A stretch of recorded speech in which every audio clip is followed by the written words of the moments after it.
She was a young woman who had a whole life ahead of her.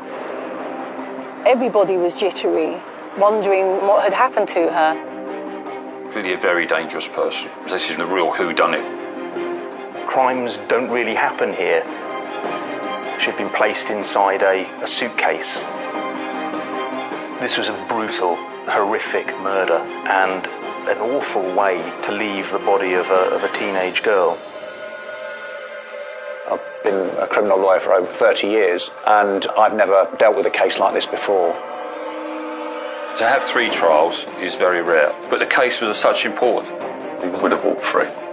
And given what he had done before, we were in no doubt that he was a dangerous man.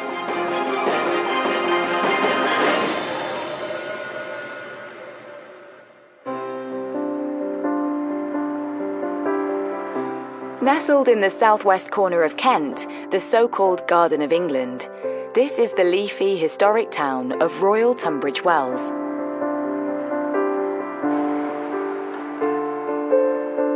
I would describe Tunbridge Wells as a safe family sort of location, wealthy and middle class. There's a really low level of crime in the area. I feel very safe walking around at night. People enjoy a very peaceful life on the whole and generally go about their business. Tunbridge Wells is your archetypal Middle England. It's picturesque, it's surrounded by beautiful countryside. Crimes don't really happen here.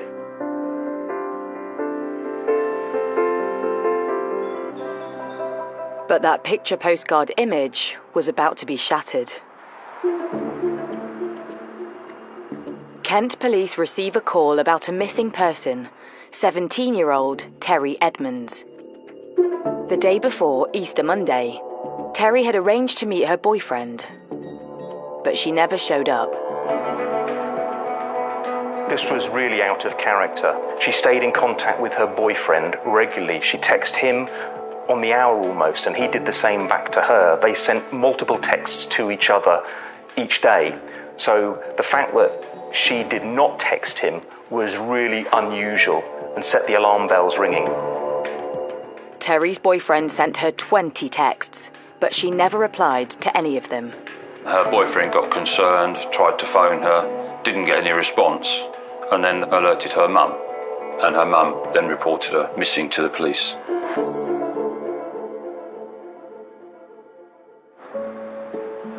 This disappearance was out of the ordinary for the happy-go-lucky teen. She was bright and intelligent. She had 8 A-grade GCSEs. She was fiercely independent. She was a teenager who was turning into a young woman. She decided to spread her wings, leaving home at just 16 to live in a housing association hostel in the centre of Tunbridge Wells. She had aspirations to be a nurse. She was waiting to join college. She was too young to start training at that point to be a nurse. But from everything that we've heard, she was a caring, lovely, independent and headstrong, her mother said, but a young woman who had a whole life ahead of her. She was very popular, lots of friends, was a girly girl. They described her as always liked to look nice, took care of herself. But those friends were all equally puzzled at her disappearance, the only lead police have. She was 5 miles away in the town of Tonbridge when she last made contact. She was in touch with her boyfriend, and she'd been to Tunbridge for the day, and she said, "I'm in Tunbridge Park, I'll be coming back soon." And then she didn't arrive back in Tunbridge Wells. So we started doing some searching in Tunbridge, because that's where she was last heard of. So police cast their net wide, searching parks, old buildings, rivers, anywhere the missing teen could be. But the trail runs cold. With no other options, police appeal to the public and press for help. Her disappearance makes a big splash across the local media. Tunbridge Wells is a place where crime doesn't normally happen. It's a tranquil place. So when a teenage girl goes missing, it becomes a news story. And Terry was just 17 years old. She had a mother, she had a boyfriend. So that's a story of local significance. Terry going missing was really shocking for the people of Tunbridge Wells, and people were extremely worried. Everybody was jittery, wondering where she was and what had happened to her. It's a closed community, people talk, so if there's something that does happen, then word does spread quite quickly.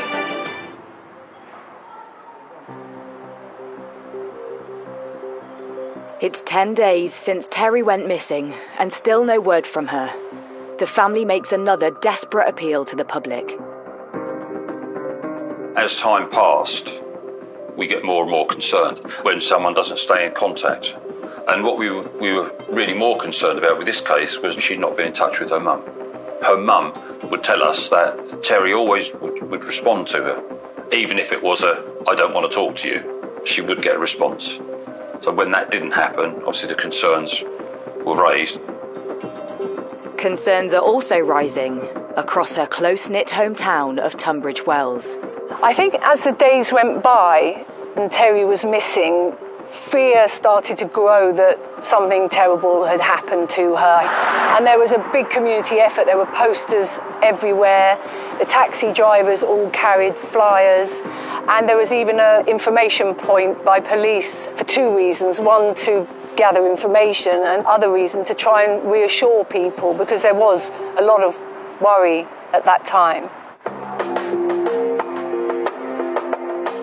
In the meantime, police have been trawling through hours of CCTV footage close to where she was last seen, in the nearby town of Tonbridge. Suddenly, there's a breakthrough. Terry is spotted at Tonbridge railway station on the day of her disappearance. When we checked the CCTV, we actually found that she had actually got on the train to go to Tunbridge Wells. And then checking the CCTV at Tunbridge Wells railway station, we found that she had got off the train at Tunbridge Wells.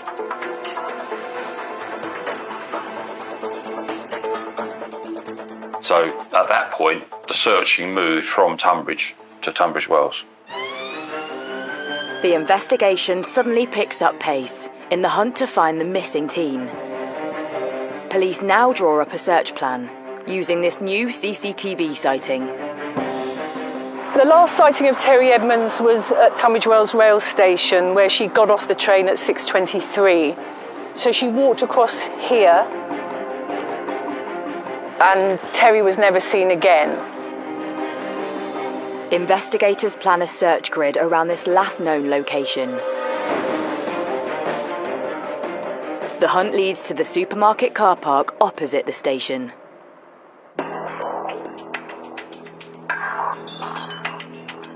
On the 12th day of Terry's disappearance, there are reports of frenzied police activity on wasteland next to the car park. This area was absolutely cordoned off. There were police everywhere, police vehicles, so the public had absolutely no entry.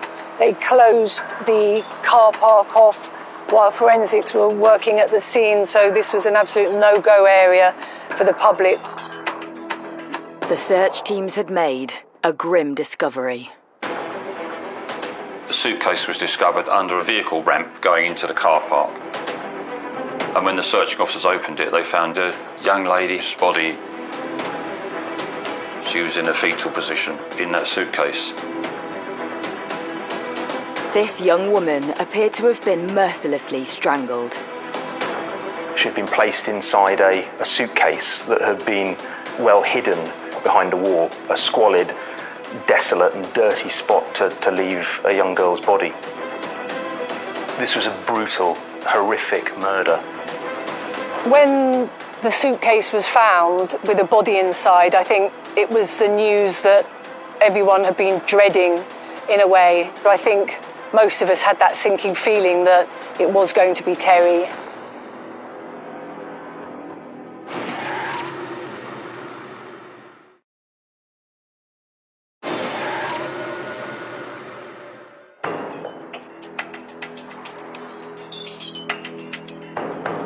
Police in Tunbridge Wells have been searching for missing teen Terry Edmonds. On the 12th day of her disappearance, they make a gruesome discovery under a car park ramp close to the station. The body of a teenage girl is found stuffed into a suitcase. She'd been strangled. This was a brutal, horrific murder, a desperately tragic and awful way to leave the body of a teenage girl. The person who killed her had no sense of humanity to leave a teenager in such a position. The body in the suitcase was found behind a wall, just here. Immediately, police taped off the area, and there were lots and lots of police officers, forensic teams, sifting through the area looking for evidence. Police are in no doubt that the body in the dark green suitcase is tragically Terry's. We had to go through formal identification process, but we knew from the description that that was Terry in the suitcase. The next day, the body is formally identified as Terry Edmonds. The news rocks the idyllic town of Tunbridge Wells. To hear that she'd been murdered and her body found in such an awful way, stuffed into a suitcase, I think people were absolutely horrified and so sad. Terry's disappearance quickly turned into a murder investigation, and that really sent shockwaves through the close-knit community of Tunbridge Wells. It scared people, primarily because she was a young teenage girl, but also because there are many parents in Tunbridge Wells who feared that there could be a killer on the loose. To quell residents' fears, police presence is stepped up across the town. Investigators hit the streets, carrying out door-to-door inquiries for any leads on the killer. Kent Police followed a lot of lines of inquiry. They had 50 police officers working on it.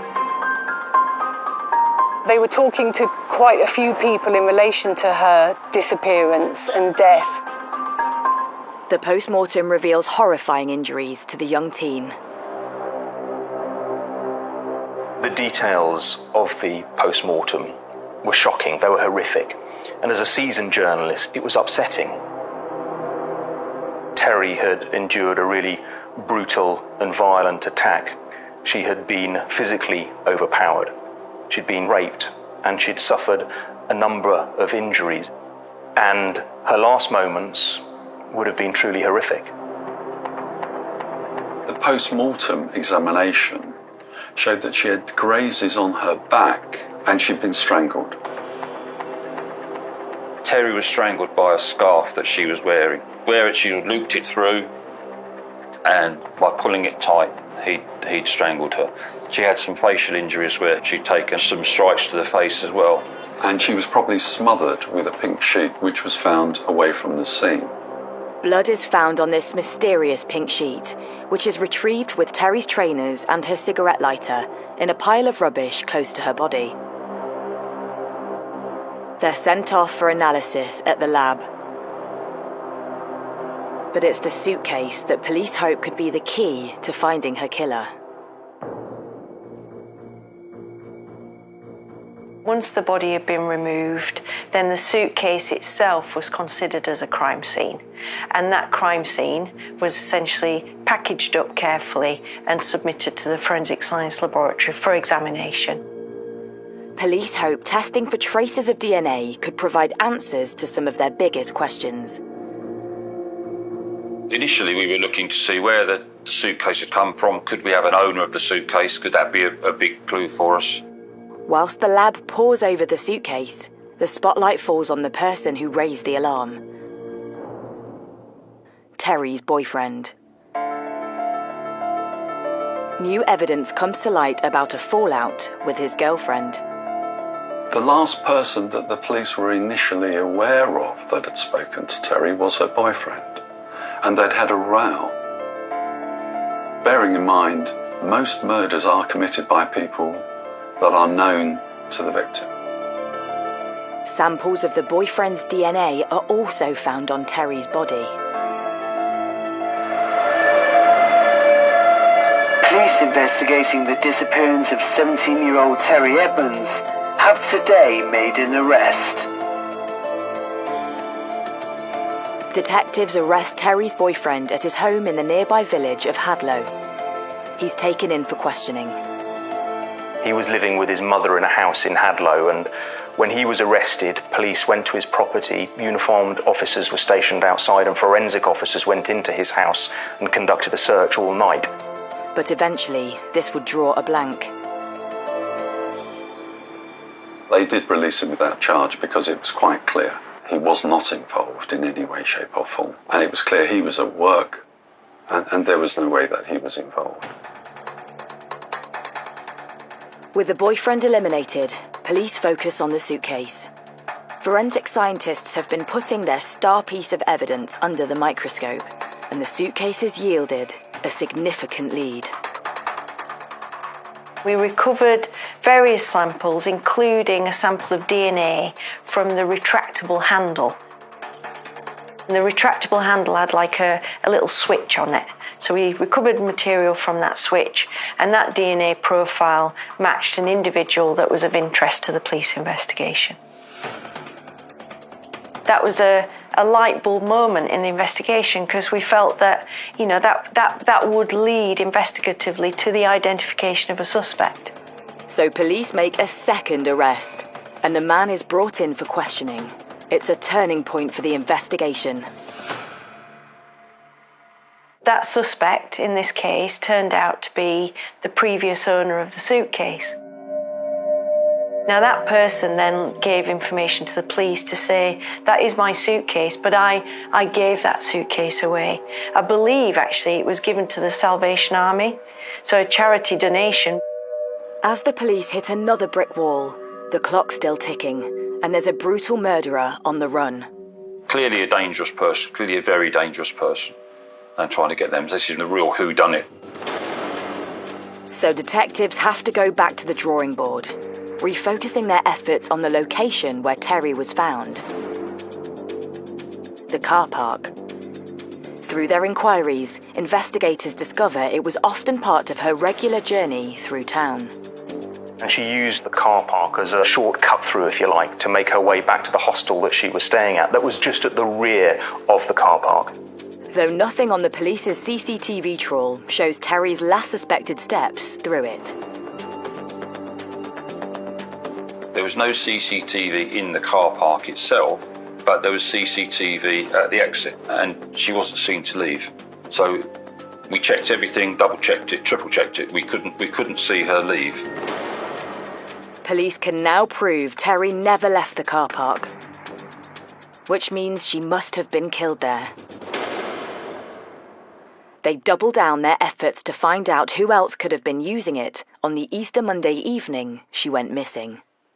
We had to look wider, and we were looking at other people. And within the car park in Tunbridge Wells, there were some people that we called the rough sleepers. They were homeless people who'd found certain areas of the car park, stairwells of the car park that they used as accommodation. And on those stairwells, certain people sleeping rough there on cardboard mattresses, sleeping bags, duvets, that kind of thing. We started looking at those people to see if there's anyone there was of interest to us. We made inquiries to the rough sleepers in the car park. Did any of them own a suitcase? And they all denied it. But intelligence from an officer on the beat suggests otherwise.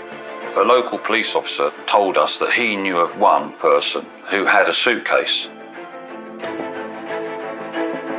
And we looked through our records and we'd spoken to that person, he denied it. So there was a reason why he denied being the owner of a suitcase. With their suspicions raised, detectives head straight back to the car park. They need to find the rough sleeper whose story doesn't quite stack up. We then went and spoke to him again. He said he did have a suitcase, but someone had stolen it, and it was kept in the stairwell. Someone had emptied his clothes out from it, and the suitcase had gone. But for investigators, something about his story doesn't seem right. So they arrest him. Perhaps this new suspect could blow the case wide open.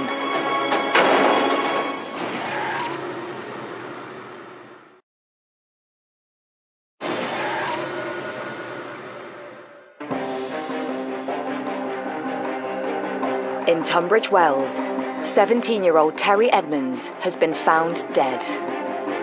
She was sexually assaulted and dumped inside a suitcase next to a car park. Police have made another arrest. A local homeless man has been brought in for questioning. 21-year-old Philip Bell. He confirmed that the suitcase that Terry was in was the suitcase that he had previously owned. And we asked him more about it, but he insisted that the suitcase had been stolen. Nevertheless, there were little glitches in his story that were starting to cause the police concern, and that's when they started to kind of zone in on him as a suspect. Although police can find no evidence that their victim, Terry, knew Bell, they realise this isn't the first time he's had a brush with the law. Philip Bell came to Tunbridge Wells from Salisbury, and he sort of set up a base in Tunbridge Wells. He had left school at the age of 15 without any qualifications and had started living on the street. He got involved in petty crime. He became a drug dealer. Philip Bell had been in Tunbridge Wells for about 2 years, living rough, and he was heavily into drugs, so cannabis, crack, speed, solvents. So he was a big drug taker and just drifting around, really. And Bell's transient lifestyle puts him at the location where police believe Terry met her fate. The car park. Through their inquiries, police are told Bell had set up home on the landing of one of the disused stairwells. In the basement of that stairwell, forensic investigators find something sinister, with a link to Terry. She had some dirt, some debris on her inside her clothes that was directly linked to the bottom of the stairwell. And at the bottom of that stairwell, her blood was found. The fact that her blood, her being in that stairwell and injured was really important because it identified the attack site, essentially. So police have found their murder scene. But during questioning, Bell denies he was ever in the stairwell, or even the car park, at the time when Terry disappeared. He told them that he had nothing to do with Terry's murder, and he hadn't even seen her. However, when investigators seize his clothes, something raises their suspicions. Having taken his trousers, they noticed that he had grazing on his knees, and that was consistent with him being astride Terry when he assaulted her and grazing his knees. Now, he said he'd done that playing football. Now, we interviewed all the people that he used to play football with, and none of them ever remembered him actually falling down or hurting his knees whilst playing football in the time frame we were talking about. So again, that disproved part of what he was saying. Although the case against Bell is beginning to build, the evidence is largely circumstantial. Detectives still don't have enough proof to charge their prime suspect with murder. With there being no other evidence at that particular time, we had to release him on bail whilst we carried out other inquiries. It's a blow for the investigation. Just days later, searching for answers about her daughter's death, Terry's mum once again makes an emotional public appeal. I am begging you, please, if anybody knows anything, however little, get in touch, because anything to help catch the person that's done this will help. Over the next months, detectives work 24/7 in the hope to get the potentially dangerous Philip Bell back behind bars. They doggedly trawl through hours and hours of the town's CCTV footage for anything that could link him to Terry's disappearance. Suddenly, something catches their eye. Sometime later, we were looking at more of the CCTV, and we found Philip Bell. We'd found him walking past the railway station and going into the car park just a few seconds after we suspect Terry had gone in. Although we never saw him and Terry together, it was clear from the timing that he followed her in moments after she went into the car park. Police now have proof that their suspected killer and his victim would have crossed paths. And that's not all. We then, about an hour later, we had CCTV of him leaving the car park. So that sort of brought us to a conclusion that she'd gone in, he'd gone in shortly afterwards, he'd come out, but she hadn't. So that added to our suspicions that he could have been responsible. For the investigation team, this is really big. The new CCTV blows apart Bell's claim that he wasn't at the murder scene at the time of Terry's attack. Initially, when Philip Bell was arrested and interviewed in May, he denied that he'd returned to the car park. Although there was no CCTV or eyewitness accounts from what happened within the car park, the CCTV was absolutely crucial because it demonstrated that Terry and Philip Bell were effectively on a collision course as they entered the car park. Detectives also spot something strange about Bell's clothing as he leaves the car park. When we suspect was the hour in which Terry was killed, he came out wearing a different pair of jeans. And we're able to identify that from CCTV because one pair was baggy and one pair was slim-fitting. So we were asking why had he changed that clothing? Soon, investigators come up with a sinister theory. Our theory was that he had got blood on his trousers, taken and disposed of those trousers, and changed them in that hour. Because why else? Why would you suddenly change your trousers halfway through the day? Could this explain Bell's change of clothing? There was only one way to find out. Philip Bell is rearrested and questioned by detectives once again. He maintained that he was not in the car park around that time on that day. He was then shown the CCTV, which put him in the car park for an hour and him leaving that car park. And he admitted then that he had been in the car park that day, and he actually admitted that he'd been in, it was called the Lonely Staircase because there was no exit from it to any main part of the car park. It was where Terry was actually killed.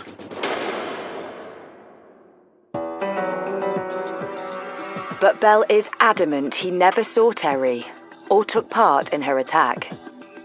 Philip Bell had said during that hour between him going to the car park and him coming out of the car park, he'd been in his sleeping area smoking quite a large amount of cannabis. What he said was that he was, his words, stoned on cannabis, which was illegal. That's why he lied to the police about where he was.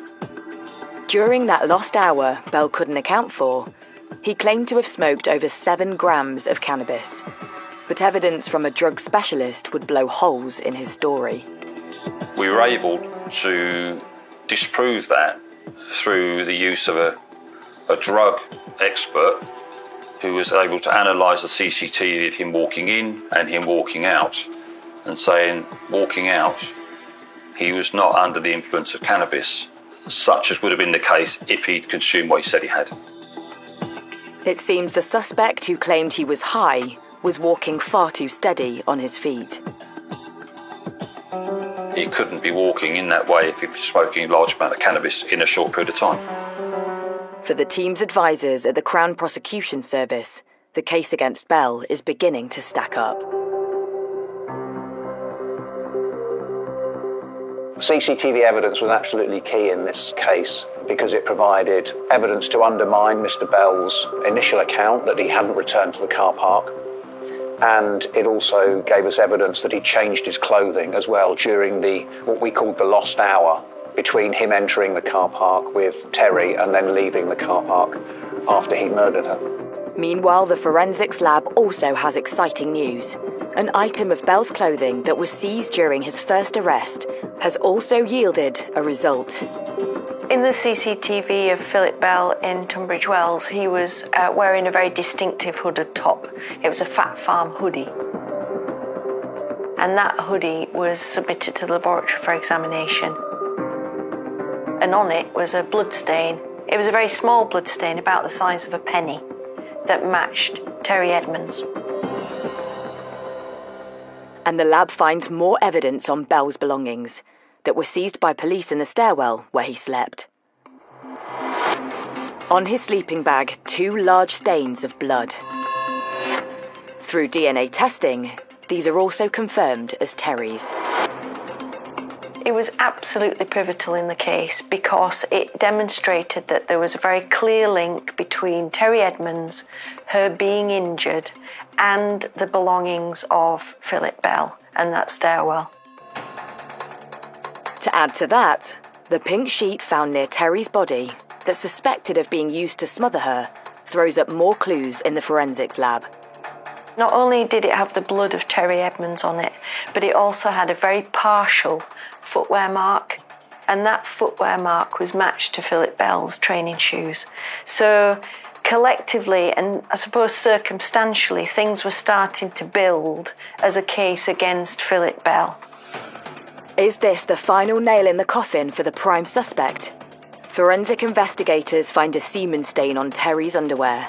That's a partial DNA match to Philip Bell. Today, a local man, Philip Bell, has been charged with the murder of Terry Edmonds.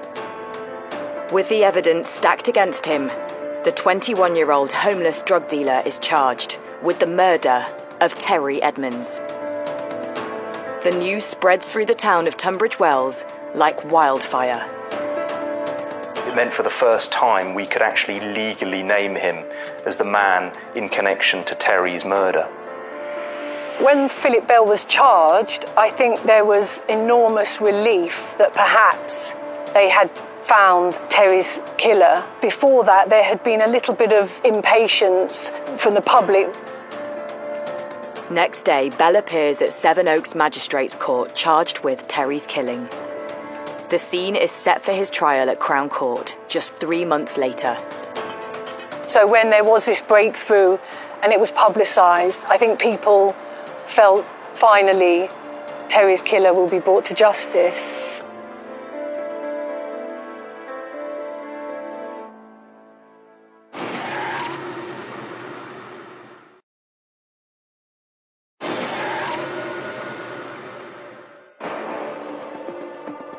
In Tunbridge Wells, 17-year-old Terry Edmonds has been found strangled and sexually assaulted, then stuffed inside a suitcase. With the evidence stacked against him, 21-year-old homeless man Philip Bell has been arrested and charged with her murder. He's spotted on CCTV following Terry into a car park, and his hoodie has a stain of blood belonging to his victim. Detectives have built up a chilling theory of how he carried out the attack.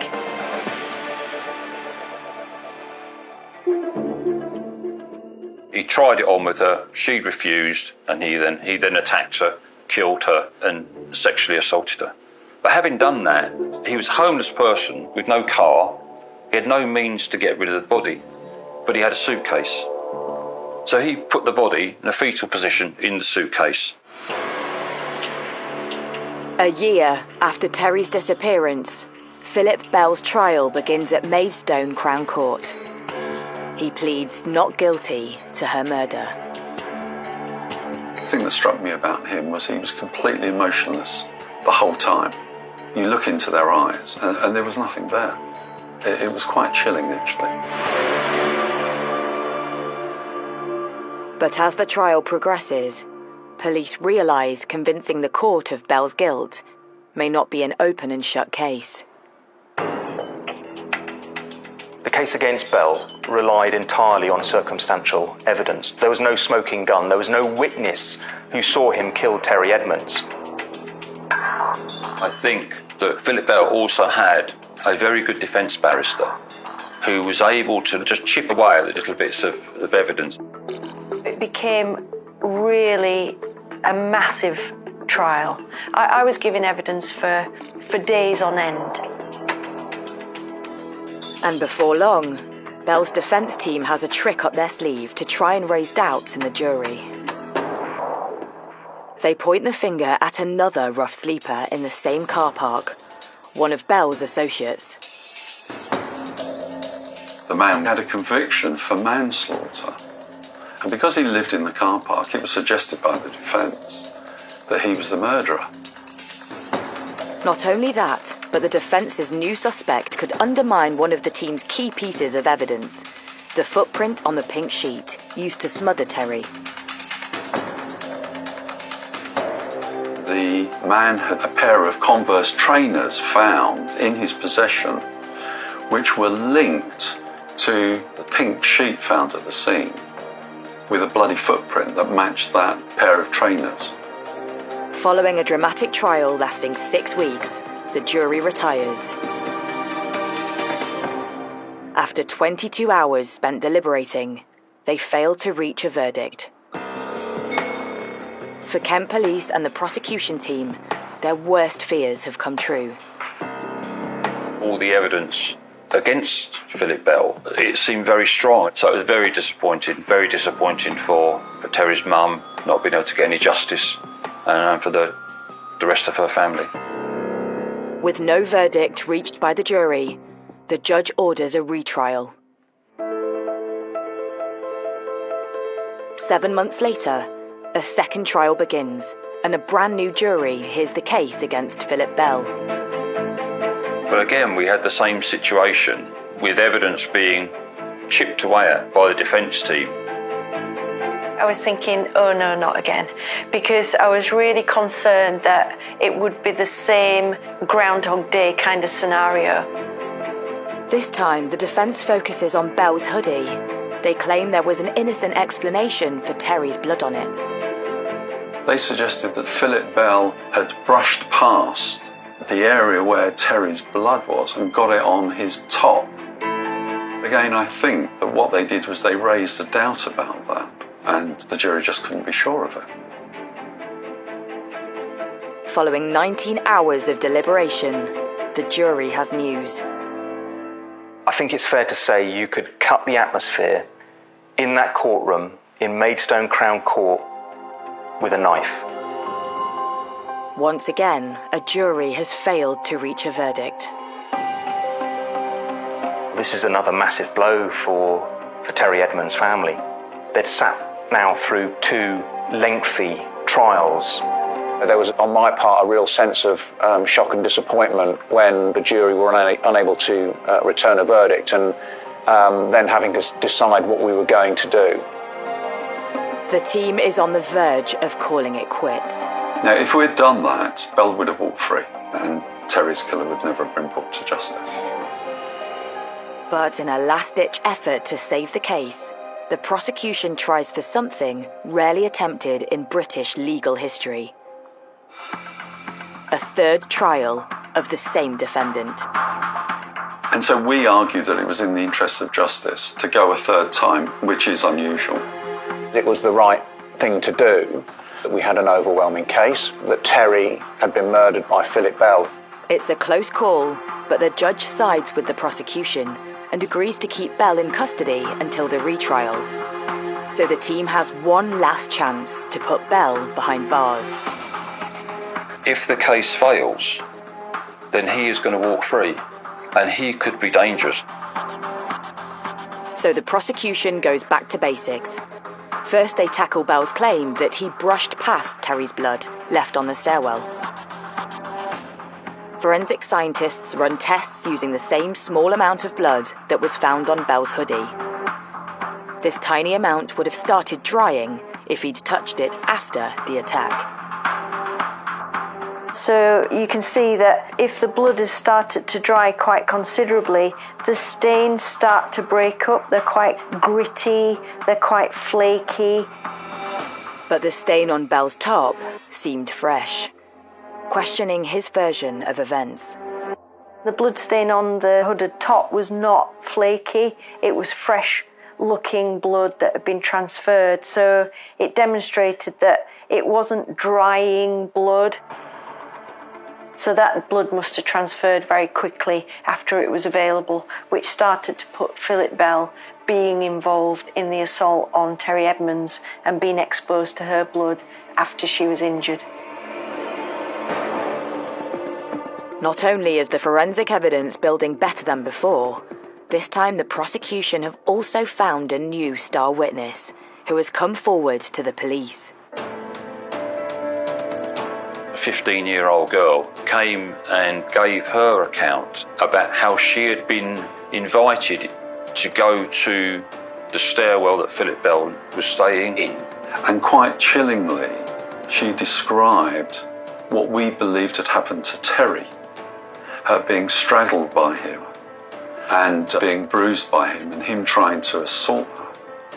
But very fortunately for her, somebody came and disturbed them and she was able to escape.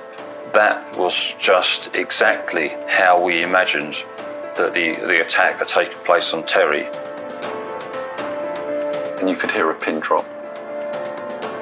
It was compelling evidence, and it showed in law that he had what we call a propensity to commit this type of offence.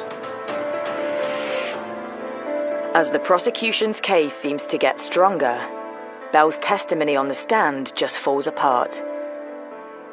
He admits being on the stairwell landing at the time of Terry's attack, but says he saw nothing. He's within 10 feet of Terry being murdered and yet sees and hears nothing. It was fanciful. So a jury considers the evidence against Bell for a third time. Just 3 hours later, they announce their decision. Guilty. It was a day of jubilation, really, for the family. There were loud shouts and cheers as the verdict was announced in Maidstone Crown Court. There was an outpouring of pent-up emotion that had been there for a long period of time.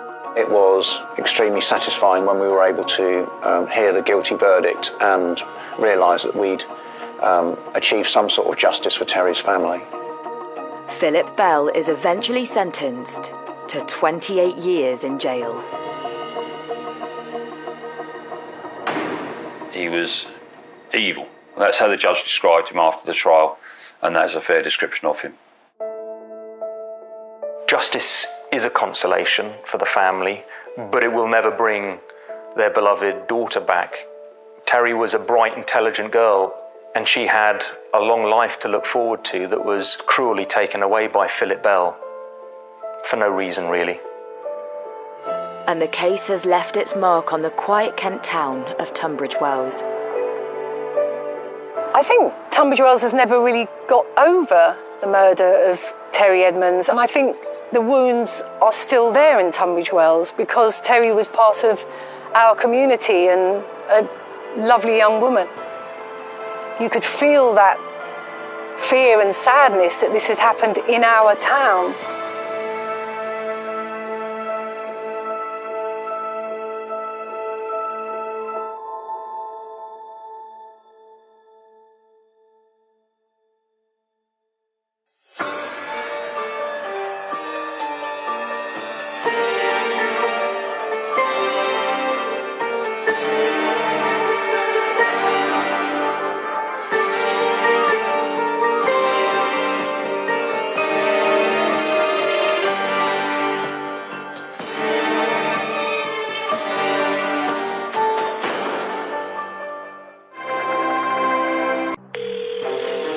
Police, how can I help? There was a 999 call received from dog walkers that had found a suitcase on a lay-by just near the road. People came across the suitcase and opened it, and inside was the remains of a person. Local people found it extraordinary that such an incident could happen here. For a murder to happen, not only a murder but a murder on this scale, it was absolutely shocking for the community. We had knowledge that he had over £270,000 worth of debt and he was struggling to pay off those debts. There was blood absolutely everywhere in that room, on the sofa, on the walls and on the ceiling. Through extreme measures, he used the alternative of planning the murder of his friend.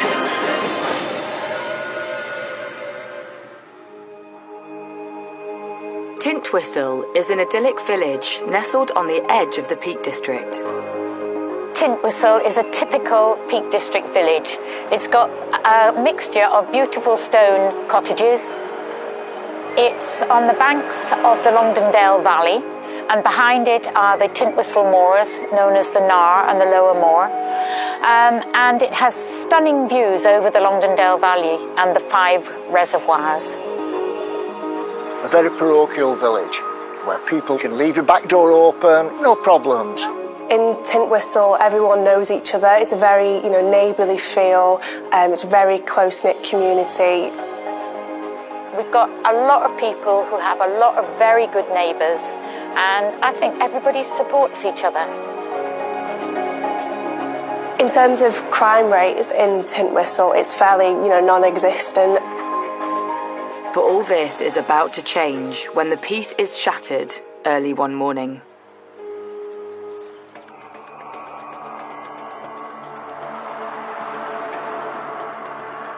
On the 10th of October, there was a 999 call received from dog walkers that had found a suitcase on a lay-by just near the road. The location was on a main road that went between Manchester and Sheffield, and it dipped down a little bit into Derbyshire. It was a car park off the main road, but it was an area that was quite popular for walkers. As you come into Tintwistle from the east, you go along what's called the Woodhead Pass, and this particular suitcase was dumped just over the wall as you go into the village beside the first reservoir.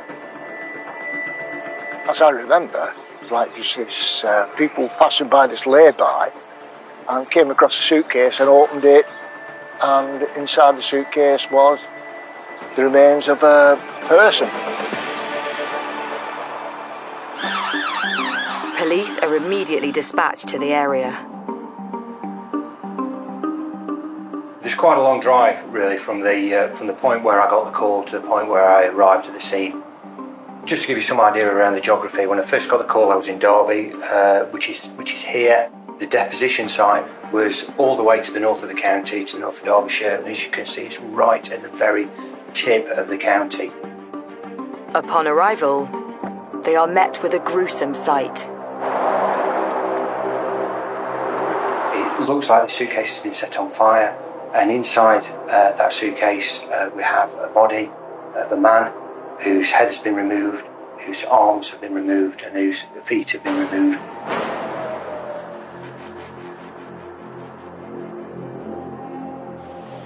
It was a Samsonite suitcase that was in an extremely charred state, but then it became apparent, and we had a human torso that had been extremely cruelly dismembered and burnt.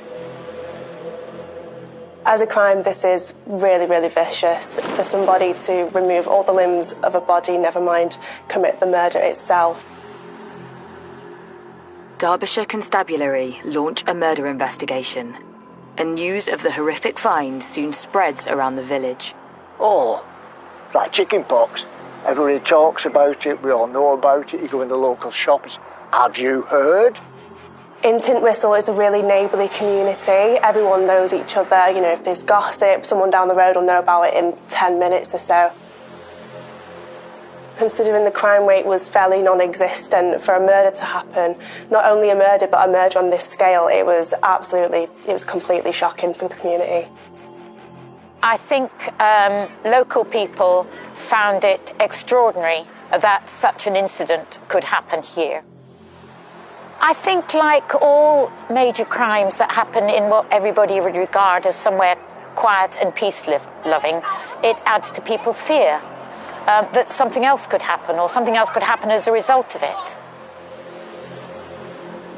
Police immediately cordon off the crime scene. The big issue you've got here is out in the open. So there's two things. There's the weather. So rain can come and wash away your evidence. But secondly, you've got the issue of privacy. This is a really busy road, there's lots of traffic coming through, and you need to protect the privacy of that individual. That's really important. Really what you want to do is secure and preserve as much evidence as you can. So there would have been things like identifying where the scene is, making sure that it was cordoned off, that there was enough police officers to ensure that nobody stumbled across the scene. Beyond the scene, you might be looking at further searches. Has anything discarded, any clothing, any weapons, etc. So this particular point is very important from a forensic point of view. So you would want to be able to get some of your experts down, you want your crime scene manager, you'd really want your pathologist to be coming down to having a look at the scene, just so they have a full understanding of what's here, so that they can do a better job down the line. And what I would do there is I'd have a discussion with the crime scene manager about the best way of removing the body to a hospital, but also making sure that we didn't lose any evidence while we were in that process, because the evidence that you might lose might be the only evidence that you get that helps you with the case. There's a potential loss of evidence, so there'll be some sampling requirements there and then, even in the circumstances where a body's been burnt. For example, there may well be fibres that have been transferred from the offender to the body, or alternatively to the suitcase that haven't been damaged. It's really important to pick those up at that point. The body is removed, and police focus on one thing. But I think when you look at the wider picture around this is somebody's life. This is that they've lost, and you know what I really want to do is find out who the family is, who are the relatives and the friends of this individual, and they need informing at the earliest opportunity. This was going to be a huge challenge for the police now, because there's absolutely nothing to go by. They've just found a torso. There's nothing to identify the person, no fingerprints.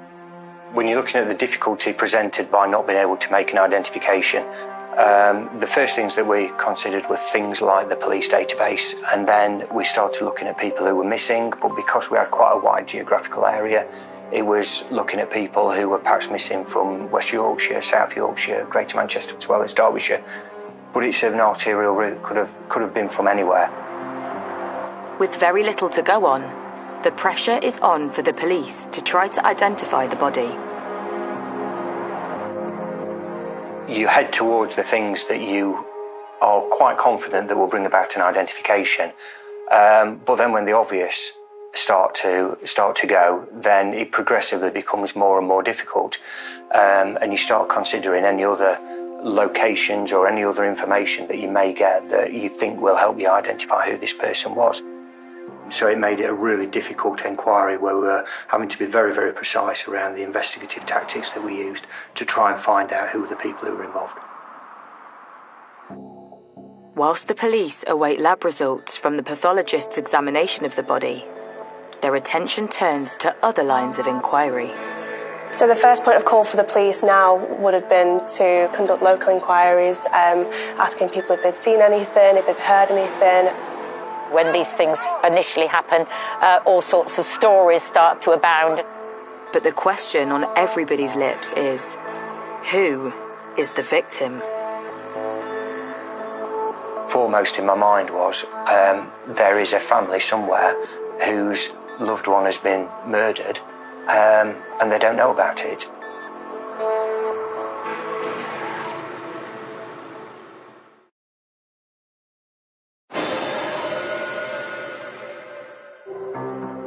In the picturesque Peak District, police have launched a murder investigation after an unidentified body was discovered in a suitcase which had been set alight. So the condition of the body when we found it, the head had been removed, both hands had been removed, and the feet had been removed. There were two things that I sort of realised quite quickly. One, that was a deposition site. That wasn't where the murder had taken place. That was where the body had been placed afterwards. And the second thing was, and it was around whether the victim and the offender knew each other. And I took the view that why would one take the steps to hide somebody's identity if they didn't know each other? So I sort of realised in my own mind that if I worked out who the victim was, I would be able to work out who the offender was. And if I worked out who the offender was, I'd be able to work out who the victim was. Unable to identify their victim, police await the results of the post-mortem. It's slightly unusual here, there was no cause of death. So this tells us that there was no marks or scars or any wounds on the body parts that we had recovered, and clearly the victim's head had been removed. When we looked at the information that we did have from the post-mortem, this was a light-skinned male, and that's all that we were able really to glean from that. From the post-mortem, there were no marks, scars, tattoos or anything that would have assisted us making an identification. Police trawl the missing persons database for any clues as to who their victim could be. At the time, there was a lot of missing persons cases, so this could have been absolutely anybody. There's quite a lot of missing people reported every single day in Derbyshire. And it was a case of refreshing those every single day, because the person may not be reported on day 1 or day 2 or day 3, but every single day going through the detail of who those individuals were and seeing if we could make a connection between the body that we got and that person who was missing. With little to go on, Derbyshire Constabulary hold a press conference. The purpose of today's press conference is to ask for the public's help to identify the victim. We are working with other forces to ascertain whether our victim may have been reported missing in a neighbouring county, but we recognise that he might not have been reported missing at all. We are therefore asking members of the public to come forward if they have not seen a neighbour or a friend or a colleague, or indeed any members of their family recently. A special call centre has been set up to take calls from across the UK, and we are urging people to provide information in relation to this murder investigation. Information soon starts to filter into the police. It became apparent that a number of dog walkers had seen the suitcase but hadn't realised exactly what was inside. So in order to better understand the time frame that we're looking at and understand when the body may have been put in the car park, we did substantial inquiries with people who'd been on the road. We were asking for people who'd got dash cam footage or people that had driven past, and there were a few positive responses out of that, which were able to tell us that the fire had been set late the night before. With 3 different drivers claiming to have seen a fire around 11:30 p.m. on the 9th of October, officers on the ground can now focus on who was in the area around that time, in a bid to identify the potential killer. So that was really useful from the initial investigation point of view to be able to really narrow those timelines so you could concentrate on that time period and work out from there what the offender had done, where he'd been, where he'd likely to travel to and from. Police now ramp up their inquiries. There was a bolt out of the blue, and we got we got a phone call in from South Yorkshire to inform us that there was actually an ANPR camera on the A628. So the phone call that we got on that day was, do you know you've got an ANPR camera on the 628? And no, we didn't, but thanks very much for telling us, that's really great. Police immediately trawl through the automatic number plate recognition cameras to establish which vehicles had passed through the area on the night in question. The police followed ANPR camera footage and located a Mercedes vehicle that triggered the camera just after 11 o'clock on Sunday the 9th, the evening before, and then didn't actually make it all the way across Woodhead Pass Road and to trigger the other ANPR camera at the other end. It was the only vehicle that passed in the window of opportunity. So every other vehicle only went in one direction, either towards Manchester or towards Yorkshire. All the vehicles, over 200 that had travelled along that road within the time period, down to one that had turned around and returned back to the Manchester area. That was a strong indication that that vehicle was the one that deposited the body here on the night of the 9th. After 10 days of round-the-clock investigations, and still having no clue as to the identity of their victim or suspect, this discovery is key. The Mercedes triggered the camera on the evening before between 23:09 and 23:26. So straight away that was something I was very interested in, and we started to make some inquiries as to who might be the owner and what might be the significance of that vehicle.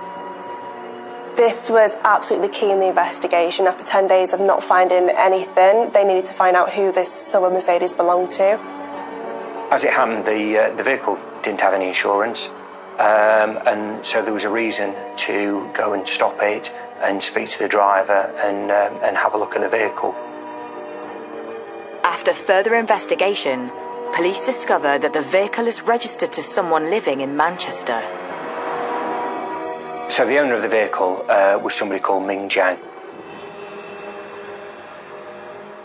Once the vehicle had been identified, it was registered to Ming Jiang, and therefore this triggered for the police to monitor him, make inquiries as to where he lived, inquiries of where he went.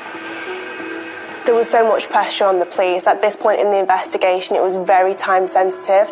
After 10 days, they really needed to find this person. At this point, the person who committed the crime could have run away, they could have covered up, or they could have very much so committed again. Initial inquiries reveal Ming Jiang lives in Manchester, so Derbyshire Constabulary enlist the help of their colleagues over there. When Greater Manchester Police assisted us, they were able to locate the vehicle, and because it was driven without any insurance, we were able to seize it. And when we seized the vehicle, we were then able to forensically examine it. And what I was looking for in that forensic examination was to find any evidence that might link to the body that we've got and the scene that we'd preserved some days before. The police found a speck of blood in the rear that was the size of a 10p coin. This was a really, really big moment in the investigation. What I would be looking to find out there is a blood spot in the boot of the vehicle the same as the blood that we found at the scene. So the DNA was sent away for comparison. It was the longest 24 hours I can imagine. Eventually it came back, and it came back with the news that we were really hoping for, and that was that the blood in the boot matched the DNA of the blood at the scene. The blood match in the boot of the car puts Ming Jiang at the forefront of the investigation. I felt this was the first time we were getting a breakthrough, and first time we were getting an indication as to what may have taken place here. So as soon as we got the positive information about the DNA hit, it was a case of let's get this person arrested at the earliest opportunity.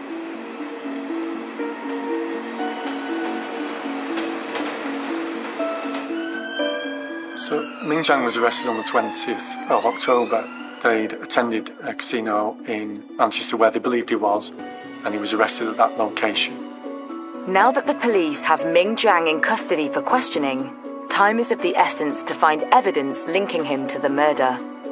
What is also part of the inquiry is to start doing an evidential search around him to understand where he lived, what his movements were, and whether there was any other evidence that we'd be able to glean from his home address.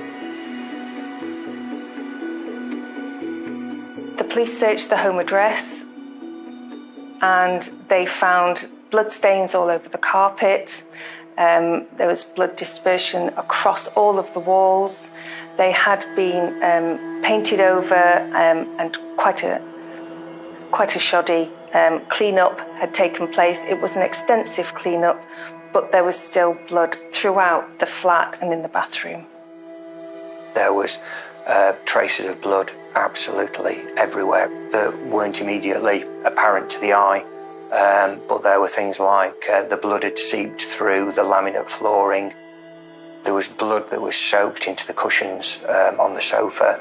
There was blood on the walls and on the ceiling. So the scene was a really rich source of evidence for us. The main evidence we got were 2 finger marks in blood. So we got one under a table, and the evidence you're really looking for there is the offender's fingerprint in the victim's blood. And getting that in 2 places was very, very critical evidence. At this point, it's absolutely safe for the police to say that the murder took place in this apartment.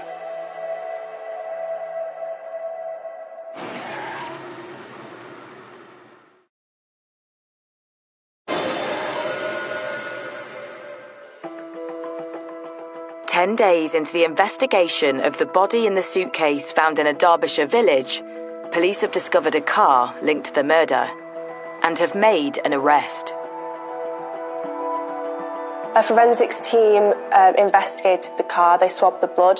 This matched the torso that was found in the suitcase. So at this point, the police were then able to arrest Mr. Ming Jiang. Forensic tests reveal the blood on the torso in the suitcase is a match for the blood in Jiang's flat in Manchester, making Ming Jiang their #1 suspect. So the investigation moved over to Manchester because it became clear from the Derbyshire point of view that the offence had actually taken place in Manchester. As a result of their inquiries, that took them to the flat at Falconwood Way in Beswick. And as a result of what they found there, they felt very strongly that that was actually the place of the murder. And so as a result of that, that would then become a Manchester investigation. But police are no closer to identifying their victim. So as the inquiry goes on, the stress and the pressure builds. As a senior investigating officer, it's a privilege to do that role. But you do take the responsibility of having to investigate the death of somebody, and you owe that responsibility to the family of the victim. So I was really concerned about finding out who that was and getting that information to them at the earliest opportunity. However, searches of their suspect and his car have led to a discovery. When we did the evidential search of the Mercedes vehicle, we found some banking documents of another person called Yang Lu. He had certain possessions on his person. At the time, he had his passport, he had his bank cards. And that led us to an address in Salford, at Media City. And there were some lines of inquiry that we needed to conduct at that address and find out what the relationship was with this person and how they fitted into the inquiry. Police immediately sent officers to Yang Lu's address. There was no answer, it was nowhere to be seen by anybody. So I made the decision that we were going to force entry into that apartment and find out really who this person was. So we forced entry into the address at Media City. Nothing particularly remarkable about the address, but what it did allow us to do was take some items from there which we knew the owner of that apartment would have left their DNA on. So very quickly we were able to send that away for analysis. Finally, there is a breakthrough. Results come back matching Yang Lu's DNA to the torso, as well as the blood found in Ming Jiang's flat and car. Almost 2 weeks after the discovery, police have the name of their victim. So what we did find out was that Yang Lu was a 27-year-old male, originally from China. Yang Lu came to the UK in 2000 to study, where he went to the University of Leeds. His family actually worked really, really hard to save money so that he could study in the UK and achieve his goals and his dreams. He finished his master's degree, and after that he stayed here and become a shares and stock trader. He'd not brought any of his family with him over here, so if you look at the reasons why he may not have been reported missing, his family simply didn't know that he wasn't where he should have been. Police now have the harrowing task of informing their victim's family. This was a really difficult case from a family point of view. Under normal circumstances, we'd want to inform the family in person. And in the end, we actually had to make the call to the family in order to inform them. That's something that we wouldn't normally do under any circumstances, but unfortunately with the distance involved, we had no other option.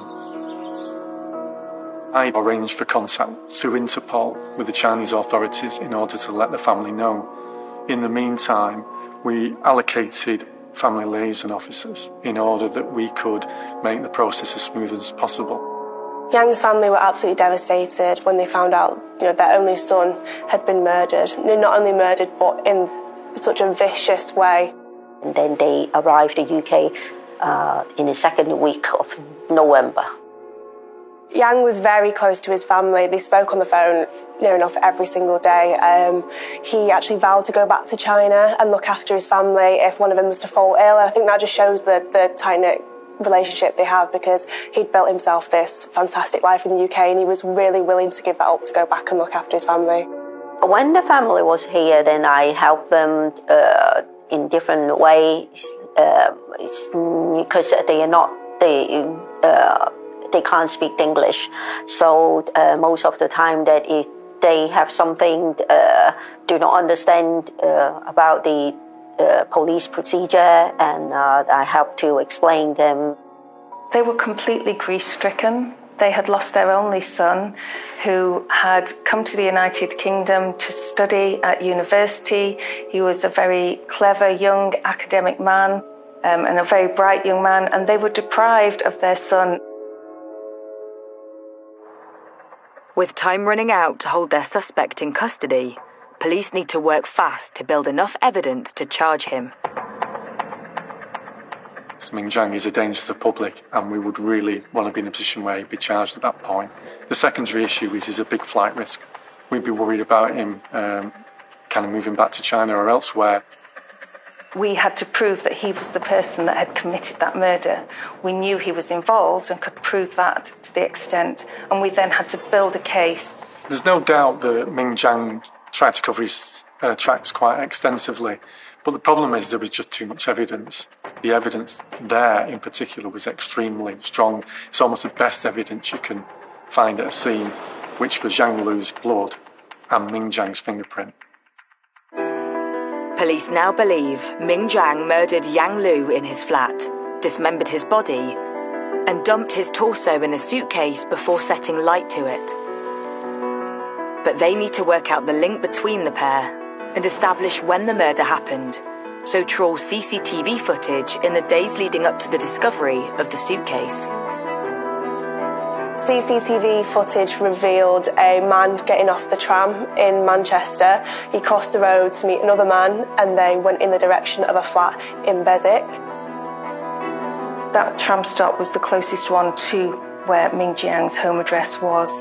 The male he met up with perfectly fit the description of Ming Jiang, and in addition to that, we had telephone evidence that showed the two phones of Ming Jiang and Yang Lu came together. And interestingly, from that point onwards, the phones always remained together. And that was the very last time that Yang Lu was seen. With the evidence building, police make a decision.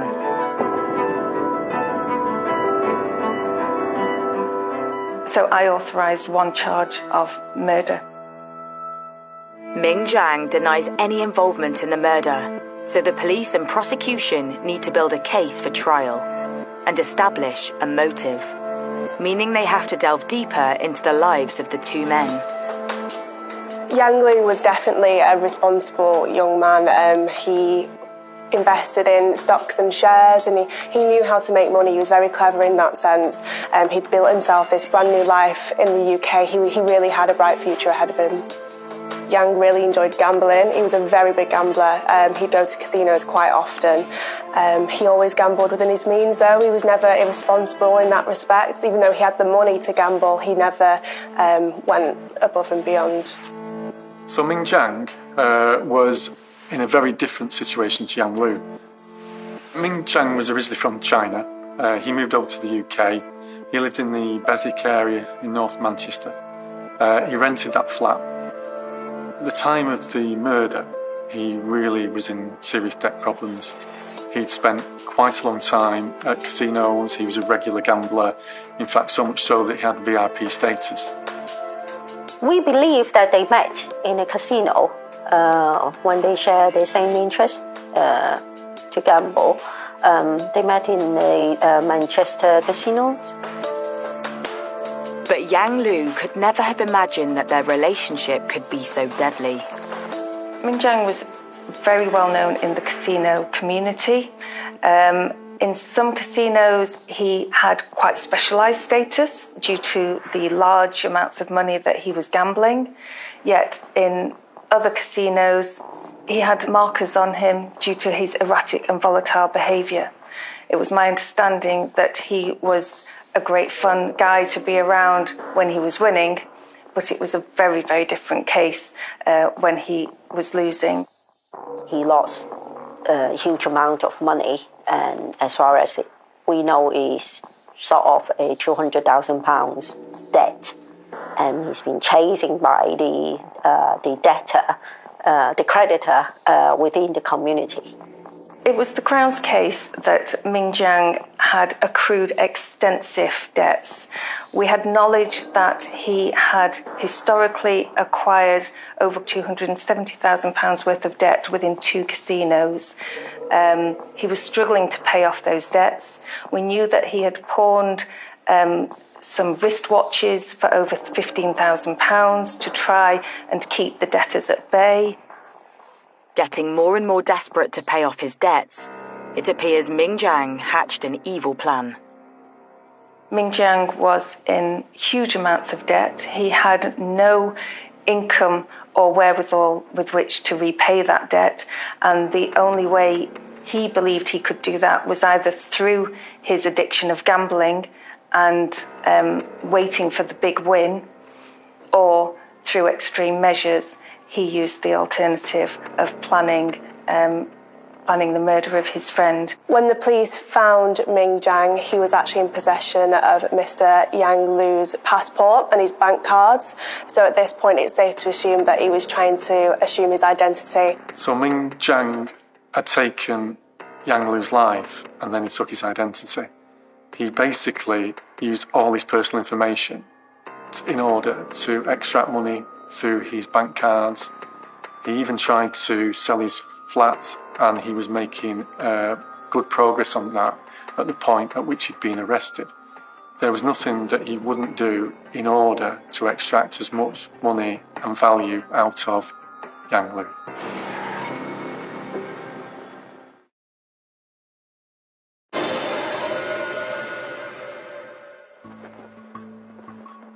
In Manchester, Ming Jiang's trial for the murder of Yang Lu begins. So the trial was conducted in April of 2017. Shortly prior to the trial hearing, we did meet with the victims' parents, and we had to reassure them that we would do our utmost to be able to obtain justice for their son. The court hears how Ming Jiang had a checkered history. Ming Jiang was a Hong Kong national. Before he came to the UK, he was working as cabin crew for a German airline, where he was actually convicted for credit card fraud. The police found that he had convictions in Germany for shoplifting, convictions for identity fraud and forgery of documents in Switzerland. He had convictions for credit card fraud in Scotland. So as a result of that, as the reviewing lawyer, it was my job then to write international letters of request. I had to make formal requests to Germany and Switzerland to obtain evidence of those convictions, which we then subsequently at the trial hearing submitted as evidence of bad character. The prosecution believes Ming Jiang was planning to use his experience of identity fraud to build a new life for himself.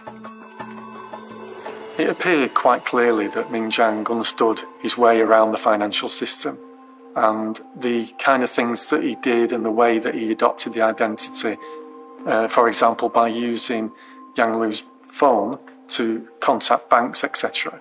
That showed quite a little bit of knowledge of how to basically defraud and use identity theft to his advantage. This was premeditated, it was planned. He had devised a plan as to how he was going to assume his victim's identity and obtain all of his assets and walk away. He was probably going to walk away from his debts, take what money he could get from his victim and return to China. I believe that would have been his plan. The motive behind the murder was quite clearly greed. It was obvious that Ming Jiang understood that Yang Lu had a lot of money. He lived in a nice area of Manchester. He owned his own flat. He dabbled in stocks and shares. And the contact that they'd had together, we believe that there would have been some understanding from Ming Jiang's point of view that Yang Lu was pretty wealthy. During the trial, Ming Jiang's story changes several times. Ming Jiang showed no remorse whatsoever throughout the whole process. He came out with bizarre and incredulous accounts, changing the overall story on a number of occasions. Initially, he claimed that Yang Lu was an escort and that they were in a relationship. There was absolutely no evidence to support that. So he wasn't consistent in his account that he was providing to the police. He did pursue that through to the trial hearing and maintained that it was a different Chinese male called Mr. Wong who had committed the act of murder, and he tried to distance himself by using this fictional character. He later on claimed that there was a kind of third-party gangster-type individual who was involved that Yang Lu owed money to. Again, from an investigation point of view, we were able to show that that simply wasn't the case. Ming Jiang fabricated Mr. Wong, and he gave the phone number to the police. However, when the police checked the record of the phone, and it's find out that the phone number is only created a date before they believed Liu Yong died. So all the explanations that Ming Jiang provided were easily discounted and showed that he was just making things up as he went along. The jury has shown CCTV from the night police believe Yang Lu was murdered in a bid to prove that Ming Jiang was the last to see him. The evidence we used, we had a digital sequence of events that displayed all of the CCTV footage and the appropriate stills. So we had the stills showing that Ming Jiang was friends with the victim and that they had attended the casino together on the 3rd of October. And then subsequently, Ming Jiang had clearly lured him to his flat on the 5th of October, and we had a still digital photo of Yang Lu leaving the Metrolink tram stop at Velo Park, which was the closest one to Ming Jiang's home address. From a CCTV point of view, that was the last point at which Yang Lu had been seen, so that was on the 5th of October. So his movements shortly after the time that we believe that he had killed Yang Lu, he used the bank cards that he'd acquired. He used them at B&Q to purchase cleaning products, paint with which to paint the flat. He went to the petrol station on numerous occasions, and he was seen to be filling one, if not two, containers of petrol, which we then subsequently believe that he used to set the body on fire. Having killed his supposed friend and made attempts to clean the evidence, it appears Ming Jiang goes back to doing what he loves best.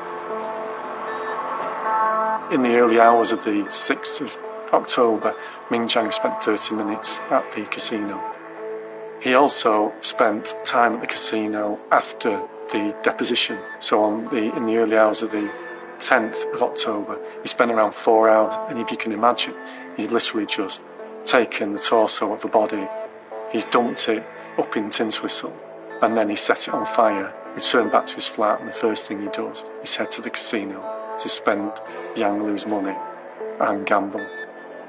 His actions aren't the actions of what you would expect a normal person to do, and it's a terrible thing to murder somebody, but then to murder somebody and dismember the body and then dump it and set on fire, it's just an incredibly callous act, and it probably speaks a lot about his character. After hearing the evidence, the jury retires to consider its verdict. So the jury in this case sat for 4 weeks, and under normal circumstances you generally expect around about a day's deliberation per week. So under normal circumstances it would take 4 days to come to a decision. But in this case it only took them 4 hours, and that shows you really how overwhelming the evidence was. After weeks of evidence is a very short period of time. And I believe would demonstrate that they were absolutely sure in a very short space of time that Ming Jiang was guilty of this offence. At the point that they gave their verdict, Ming Jiang was completely emotionless. He showed nothing at all. At that point, he went back into custody, and sentencing took place a week later. The judge actually sentenced him in his absence because he refused to come to court.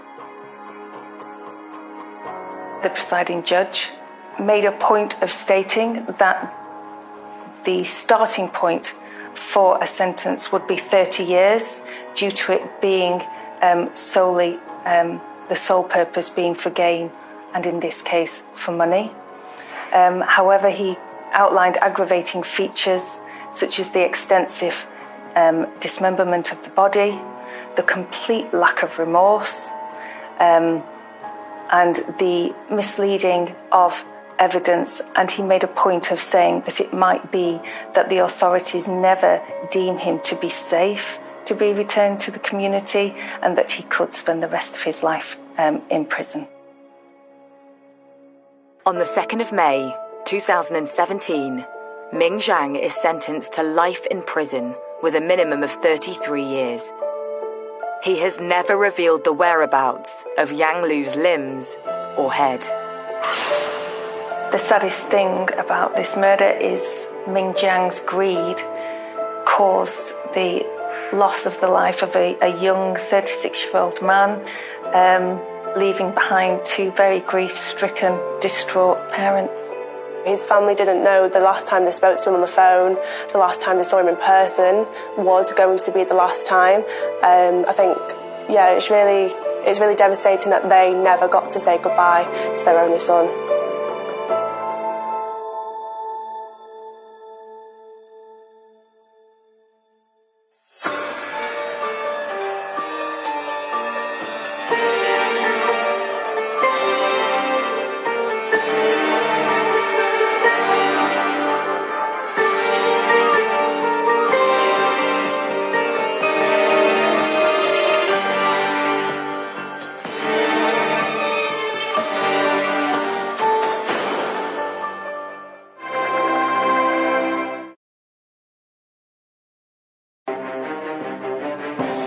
When you hear there's a murder, it can frighten people.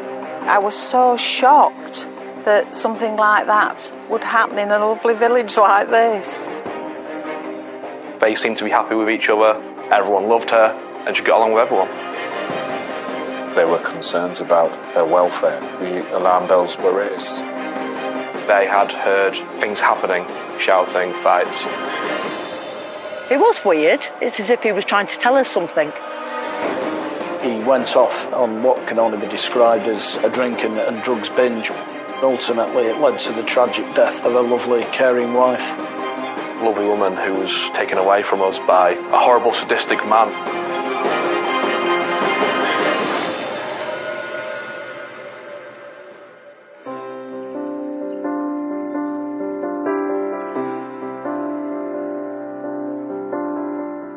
Situated in the stunning rolling wolds of North Lincolnshire lies the peaceful village of Worleby. I've lived in Worleby for 48 years. It's a really nice, quiet village. Everybody seems to know everybody. We get on really well. Last year we won the best kept village. It's a nice little village, plenty of activities, plenty going on. It's so quiet, it's a little rural idyll, if you like. It's like going back in time living here. There's very little crime, it's beautiful. and it's a wonderful place to live for young families or retired people, and we've got all of them here. Friendly community, everybody seems like pretty much okay, you know. There's a lot of people who help each other, so there is quite a lot of good community atmosphere. And it is a lovely place to live. It's really nice.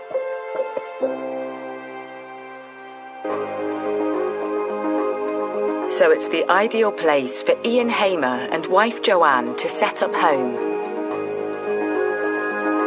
We're fairly new to the village. I think they've only been here about 5 years in total. I think I met her once. She seemed a really nice lady. Joanne in particular seems to throw herself into village life. Joanne was liked by everyone on the road. Outgoing, always out on the streets, speaking to each other. Ian, you would never see. He would be in his home quite a lot. Joanne, complete opposite. Everyone loved her, a really welcoming woman, and she got along with everyone. And so people wanted to open up to her, and that's why I think she quickly integrated into Wortherby and loved living there. Joanne also has a successful career at the local council where she manages their healthy lifestyle service. After 6 years there, she's risen to become the public face of their healthy living campaigns. She was quite a bright, some would say brilliant person who had a quite substantial job working with the local authority and really independently minded in some respects. Just a lovely woman who did wonders for the council. Everyone loved her at the council and no one had a bad word to say about her. Ian Hamer, Joanne's husband of 27 years, works as a self-employed business consultant. He worked in many businesses and earning money here and there. And to sustain a reasonable living, you know, he had a nice place in Wortherby, quite an expensive area to live in, so he must have been doing okay in his profession, I guess. They seemed to be happy with each other. Friends and family said that there was a good couple for the large part. Married a long time, nice family, 3 kids. It was all seemingly going well. But what seems like an idyllic life is about to change. Humberside Police, what's your emergency? Humberside Police are called after Joanne fails to turn up for work. Her elderly mother has also been trying to reach her, to no avail. They did speak most days, if not every day, because her mother was very ill as well. And Joanne used to help to look after her. And that raised sufficient concern for her to ring the police. There were concerns about her welfare. The alarm bells were raised. And a concern for welfare incident was generated, which resulted in the police attending. Police make their way over to the family home. When they knock on the door, there's no answer. So the officers break in. When they search through the house, nothing could prepare police for what they find in the master bedroom.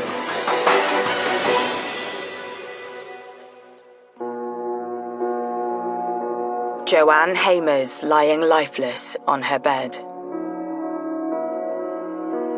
Medical professionals will have been called immediately. You know, monitors would have been placed on to see if there's any signs of heart trace or anything. Any chance whatsoever that resuscitation could take place. They had discovered she was dead. It's apparent she'd been killed from the scene, the way she was left, and there was blood at the scene as well. Joanne had been strangled by her dressing gown cord. That's when we're looking at securing evidence within that scene. Teams of police descend on Wortherby. The quiet village has never seen anything like it. When I came back from work, there was police cars, vans, and I'm saying, what's going on? What on earth are all the police doing here? Something happened, and then when I got home and my daughter texted me and said she'd seen it, that there'd been a murder. I just couldn't believe it. I was so shocked that something like that would happen in a lovely village like this. You don't expect it. As word spreads fast through the neighbourhood, the local newspaper gets wind of an incident in Wortherby. Reporter Charlie Wilson heads to the scene. So you're like, okay, we've got a big story. Let's get there first. Let's be quick. Let's be first. So we got down there, we were the first people there. Very quickly it was evident this could be a very serious, scary incident. I've never reported on a murder before. That's the first time that's happened to me. So it was a case of doing it really delicately, respectfully, and just trying to build up what had happened, really. Soon the news is spreading beyond the boundaries of the village. Maybe an hour later you get the likes of ITV, BBC, Sky coming down, and that's when it was like, whoa, okay, people out on the road, like, wondering what's going on. Yeah, everyone was shocked to see the amount of media attention. You just don't get this sort of thing in these sort of villages. Yeah, I was quite shocked, really. You would never think that something would happen in a small community like this. I couldn't believe it. Everybody was shocked. It didn't seem right. Something like that would happen here. You hear about it in cities, but in a little quiet Lincolnshire village, you just don't expect it at all. Joanne's family are left devastated by the news, and her colleagues at work are also reeling. Truly sad. I spoke to a few of them. They were just in pieces. Of course they would be. Their colleague who they loved dearly, and they really did love her. It was tough for them. It was very tough. And it dawns on Joe's village that there's a killer living in their midst. I think some people were a little bit upset. They were locking the doors a bit more quickly. I think the first reaction is alarm, because when you hear there's a murder but you don't know the circumstances, and it can frighten people into thinking we've got a killer at large who's going to cause more trouble. You're quite fearful about what it could mean and what the implications for the future are. It was very awful to hear that it had happened in our village. It's frightening. It really is.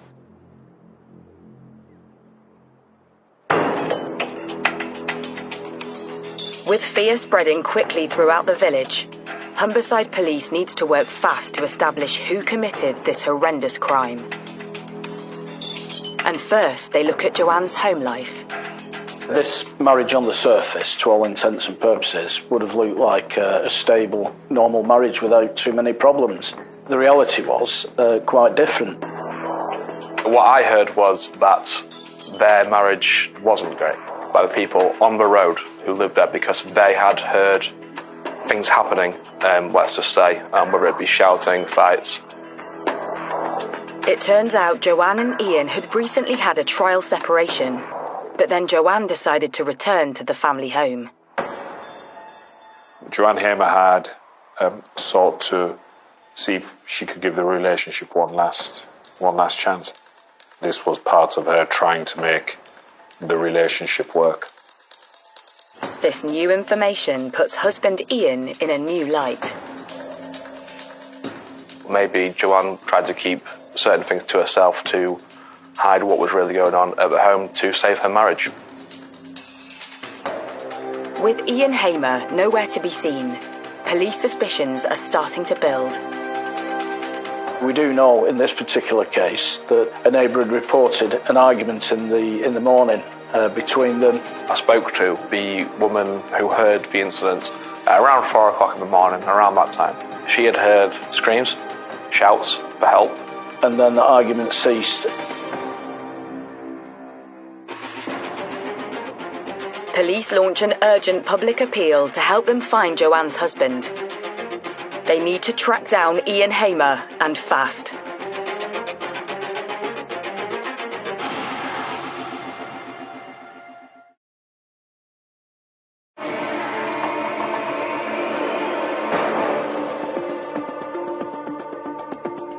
In the quiet Lincolnshire village of Worlaby, police have launched a murder hunt.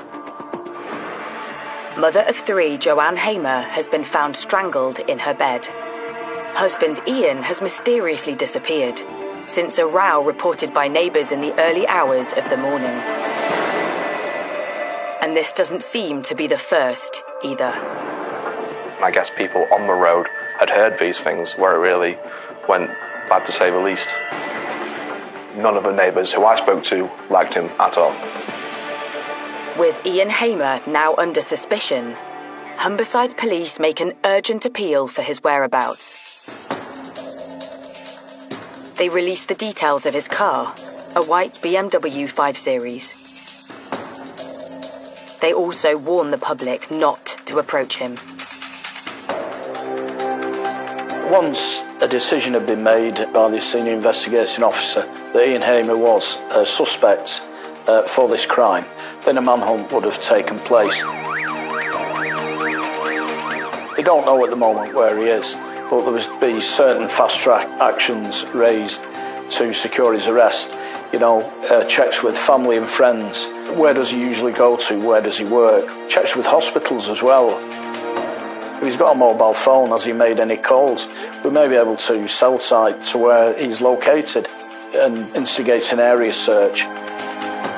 He's clearly got use of a vehicle in this case. So, you know, we've been putting the vehicle details onto the automatic number plate recognition, the ANPR system. And as soon as that vehicle passes an ANPR camera, then that will send an alert to the police. All these inquiries made to trace and arrest Ian Hamer. He plainly was the last person with her and had disappeared from the scene. So the investigation then was focusing on building that picture around what had happened between them. And then going further back, what had happened between them not just on that night, but also in the period leading up to this.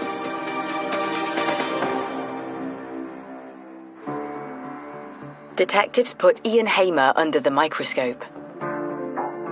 The picture that emerged from witnesses was of somebody who was supremely self-assured, self-confident, and superficially was, or at least on the face of it, was somebody who was quite engaging and interesting. But those same people always spoke about, the more they got to know him, there appeared to be another side to him. And they also described how, over time, he could present as being very self-interested and, I suppose, conceited. So there was somebody who could, when he wanted to present in a way which was superficially attractive, but the more people got to know him, there was to him which was unattractive in terms of him being controlling, perhaps aggressive. And after speaking to Joanne's family and friends, it turns out Hamer has a checkered history. There have been a number of previous reports made indicating domestic violence. You know, he was reported to have ripped up her wedding dress. There's reports of him tearing up a teddy bear which was sentimental to her. You know, this is really significant in a case such as this. The police had been called out on many occasions, but as is so often the case, they weren't really ever progressed. Part of that was because of the approach of the family to try and manage what was happening within the family. The personality of Joanne Hamer was tragically to try and make it work at all times. When you're married to someone for so long, you want to, make things work, and she shouldn't be wrongly thought about for wanting to make her marriage with her husband of 27 years and 3 children work. It's just that he was so far gone and so far twisted. There are a number of occasions where she left him, but he managed to persuade her to come back. And I've investigated, sadly, domestic homicides where controlling and abusive husbands have tried to isolate their wives, and we know that Hamer did this and, dissuading her from contact with family and friends. In 2013, police discover this came to a head when Ian Hamer started divorce proceedings, blaming the involvement of Joanne's mother in their relationship. So, he was antagonistic towards his wife's relationship with her own mother. So he was all about controlling and being abusive towards his wife and driving a wedge between her and family and friends. And it just shows this controlling and coercive and bullying and domineering nature of Ian Hamer towards his wife within that relationship. And that isn't uncommon in domestic homicide cases, sadly. It seems the couple reconciled, but then in 2017, things take another turn for the worse. Ian Hamer starts accusing his wife of having affairs. Police analysis of Joanne's smartphone reveals something even more sinister.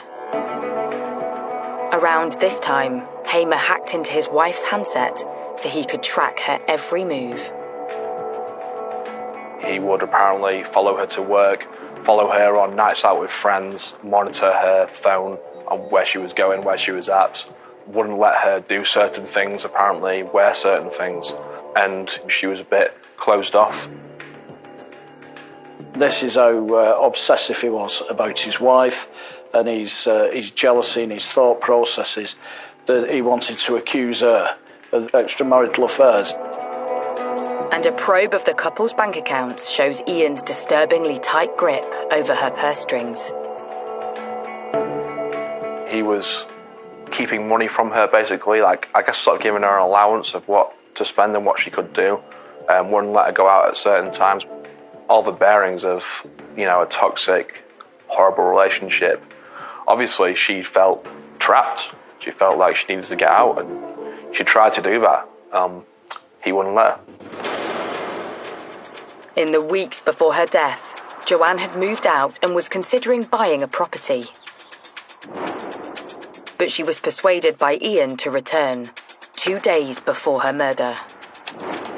It was on this day, the 4th of May, that police background checks reveal a disturbing incident.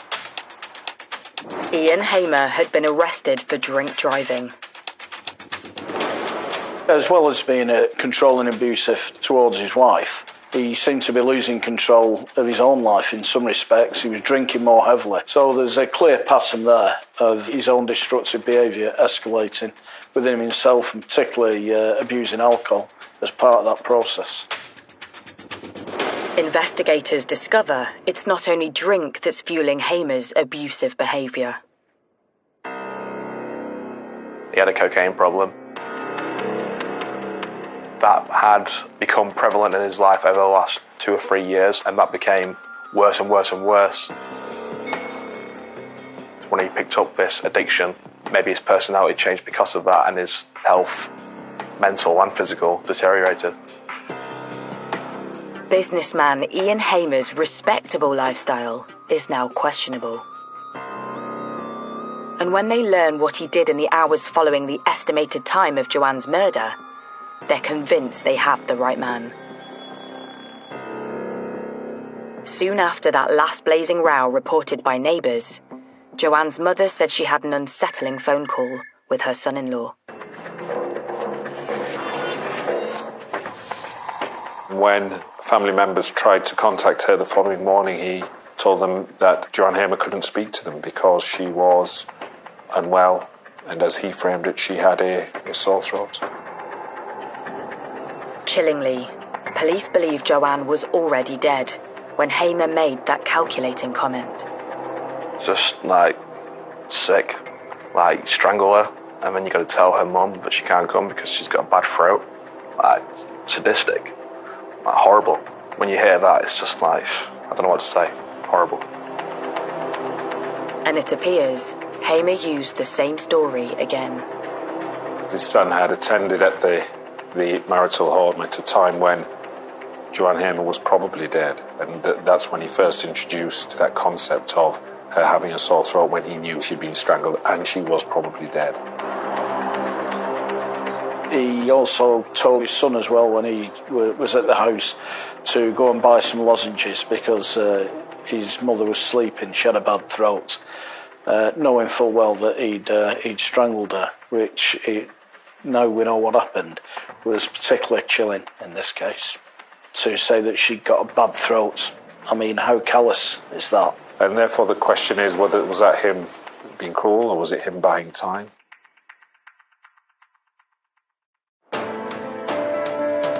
This cunning ploy tells police they have a calculating killer on the run, who wants to stay one step ahead of them. But it's only a matter of time before a false move by Hamer would reveal where he's hiding.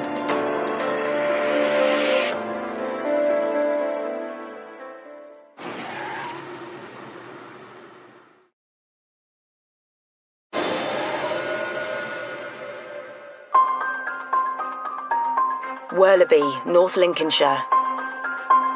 murder suspect Ian Hamer is on the run after his wife Joanne is found strangled in their bedroom.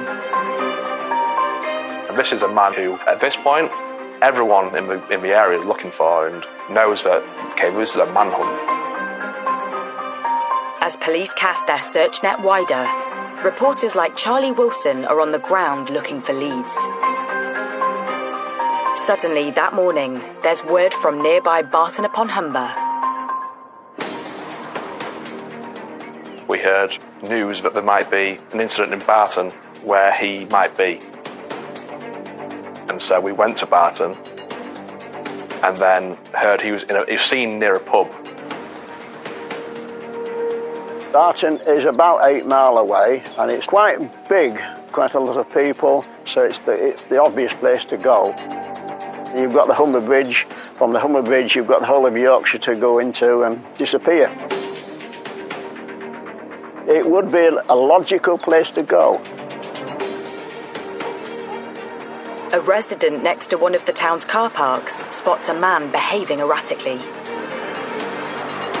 But he was basically swaying around in the car park, making noise, acting strange. Not realising it's Humberside Police's most wanted, Ian Hamer, the woman calls 999 to report a disturbance. I think she reported that he was on Spice and shouting. Obviously, he was actually drunk, intoxicated, on whatever he was on. He would wander around the car park, shout. A lone patrol officer heads to the car park to move this wild drunkard on. Police basically just found a man shouting and being strange and realised this is Ian Hamer. Arrested him straight away. The officer single-handedly tackles Hamer to the floor, then restrains him whilst he radios for assistance. I have to say the actions of the officer that arrested him were exemplary, real bravery shown in tackling this individual.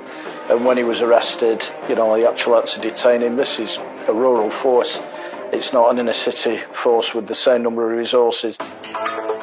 Meanwhile, roving reporter Charlie Wilson is close by. Suddenly, he's alerted to the breaking news. A woman sent me a picture of a man on the floor being sat on by a police officer. Okay, that's our man. So we know exactly where it is. I'm actually at a shop getting a drink of Lucozade. Run around with my Lucozade in hand. So I arrive at the scene. Ian Hamer is being sat on by a lone police officer, waiting for his fellow officers to come. So to come round the corner and see a police officer sat on who we believe is Ian Hamer was just wild, yeah. After struggling to contain Hamer for nearly 5 minutes alone, backup finally arrives for the officer. They must have got half a second after I came round the corner, and then police swarmed on him, got him away, and sort of ushered us away. Clearly intoxicated, drunk or drugs or both, not in his right frame of mind, in the clothes that he was wearing the night before. We get him up, handcuff him, escort him to the back of the van. Meanwhile, news of an arrest for Joanne's murder filters back to her village of Worleby. Residents can now breathe a sigh of relief. I was just pleased he'd been caught for the crime, but to then find out that it was her husband, it was a real shock. Detectives start to piece together what Hamer's been up to in the last 24 hours since fleeing the murder scene. He went off on what can only be described as a drink and drugs binge. We know that from the inquiries that were made. Laughing and joking, certainly no signs of remorse or distress. Bar owner Pauline Dickinson had reported serving Ian Hamer. But when he arrived on her premises, she had no idea he was on the run. He came in the pub around 5:30, never seen him before, asked for a pint of Carling. He got his pint of Carling and went and sat down out the way of everybody. Next, Hamer returns to the bar and starts to hit the spirits. Soon the conversation heads in a strange and unsettling direction. Put the tequila on the bar and he literally looked either side of himself, leant over the bar and said to me, "Why did the Mexican push his wife off the cliff?" So I did the same as he did, looked either side and said, "To kill her." He went, "No, you know it." I said, "Yeah, I do." He paid for his drinks, went and sat down. He came back to the bar 10-15 minutes later and stood there. Then Pauline clocks something sinister. He hid his arm behind, but I'd already seen that he'd got scratches. I don't know which way, it was just you could see scratches on his wrist. One of my customers noticed scratches as well and went, "Oh, he's one of those who's been harming." One of my customers said to him, "Hey up mate, what are you doing in here? Are you from here?" He says, "No," he said, "I'm not from here.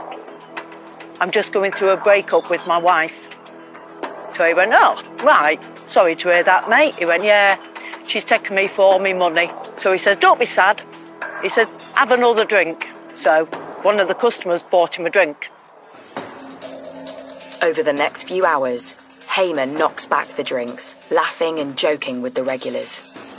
So he did about 2 more jokes to the point where the customer said, "No wonder your wife left you. If you've got jokes like that," he went, "that's maybe why she's gone then."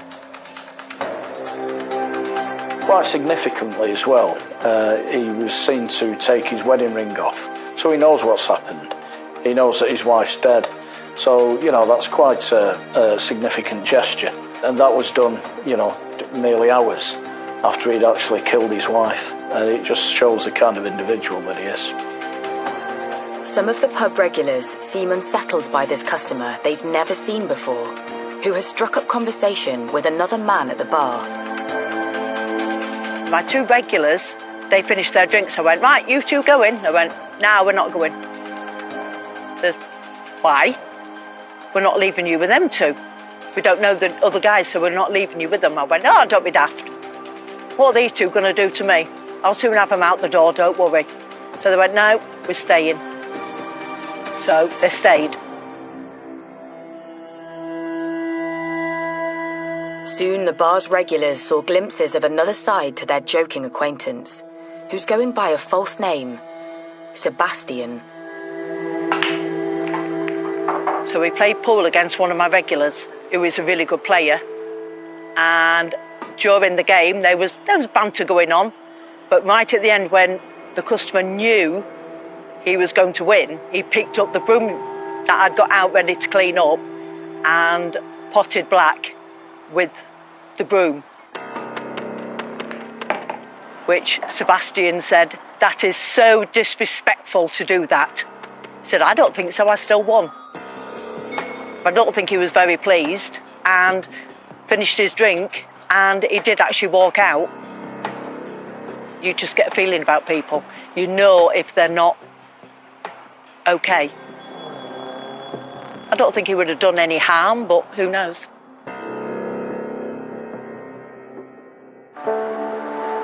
Next morning, Pauline's alerted to the terrifying news on Facebook that the customer she had served the night before isn't called Sebastian, but Ian Hamer. And he's wanted by police for murder. My reaction was, "Oh my God." So I phoned a policeman that I know, and within 5-10 minutes, I think, they'd got him. Soon the joke Hamer told Pauline about a man pushing his wife off a cliff takes on a sinister new meaning. It was weird, but they were just jokes, like, you know what, a kid would come home and tell you jokes, but it's not until the following day, and I actually thought to myself, it's as if he was trying to tell us something. I don't know. It's not until the following day that things fell into place. Despite his intoxicated state, Ian Hamer engages with the police at the point of his arrest. He says something like, it wasn't murder, it was manslaughter. Something along those lines. I heard the word manslaughter. He did make a very significant statement, an unsolicited comment to the officer indicating that he wasn't guilty of murder, it was diminished responsibility, so he was already offering up a statutory defence to murder.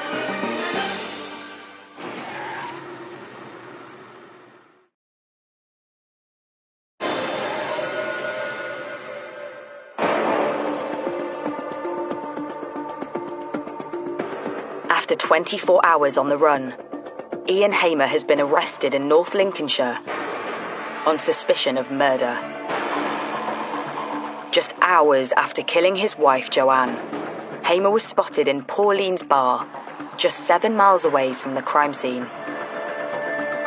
You just would not have thought he'd actually killed his wife and just come blazingly into a bar a few miles away having a drink. When you hear them things, it's like, really? Could you be so cold-blooded and heartless? When police take him in for questioning, Hamer repeats his claims that he committed manslaughter due to mental illness. But one throwaway comment soon after his arrest suggests this is a cunning ploy to reduce any impending prison sentence. And what was a telling piece of evidence? He said to the officers who were tending to him, this was manslaughter, and asked this question: have we done enough for diminished responsibility? This was a man who was trying to present a picture of being so mentally unwell that he was not to be held fully responsible for his wife's death. This is clearly somebody who's a very manipulative, selfish individual. And his response, he's already trying to escape justice for his crime as soon as he's arrested, and he's clearly given a great deal of thought to that before his arrest. And Ian Hamer clearly only cares about one person, and that's Ian Hamer.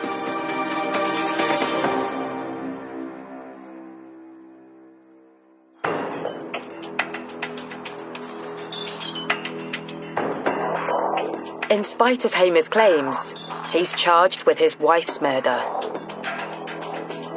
Months later, mental health experts are brought in to provide a true picture of Hamer's state of mind. After his arrest, he was subsequently interviewed by two psychiatrists to explore whether there were any mental illness elements that would lead to diminished responsibility. They ask him probing questions about his relationship with wife Joanne. He began to present what was ultimately going to be his defence. He accepted he had killed her, but in the context where he said he didn't want to do it, and used a phrase that it was some sort of psychotic episode. Then Hamer starts to go on the offensive, claiming he is the real victim in the abusive marriage. Ian Hamer claimed that his wife had taunted him to say that their children weren't his. He'd made a slur on his wife's character, saying she was engaged in extramarital affairs. There's no evidence of this. He would say that she would see other people, that she would be on dating apps and she would find other men more attractive than him. And anyone who knew Joanne knows that that's just completely laughable and a joke. Was the most loyal woman you could meet.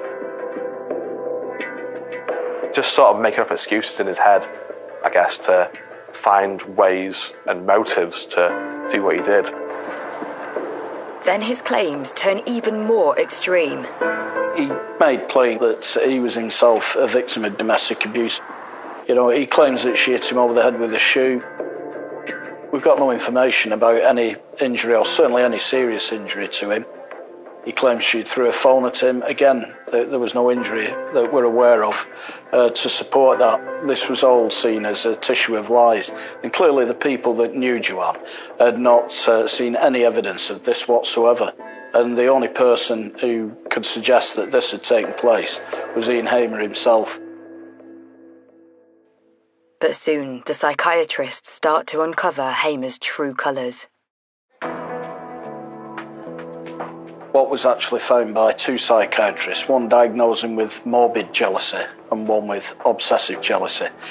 But clearly there wasn't an element of diminished responsibility for his actions. From the facts we know about the case and his behaviour and his actions, come as no surprise, because we can see the way that he jealously controlled his wife's movements and behaviour, a real controlling nature. And when detectives scan Hamer's smartphone, the picture he painted as the victim starts to crumble. Just days before Joanne's murder, they find texts he sent to another woman promising jewellery. Things he was doing, he would accuse her for. He was seeing other women, that came out. He was on dating apps. He would accuse her of the things that he was doing exactly the same. We do know that Ian Hamer had affairs, he had one-night stands, and he accused his wife of the same. There's no evidence to suggest that that was the case. But investigators are blown away when they uncover the name Hamer uses on his dating profile. It sounds strikingly familiar. He'd use a fake name, Sebastian apparently.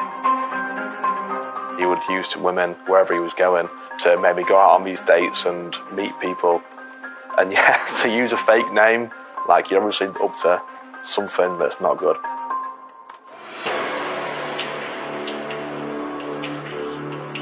"15 months after Joanne's murder, husband Ian Hamer is finally put on trial at Hull Crown Court.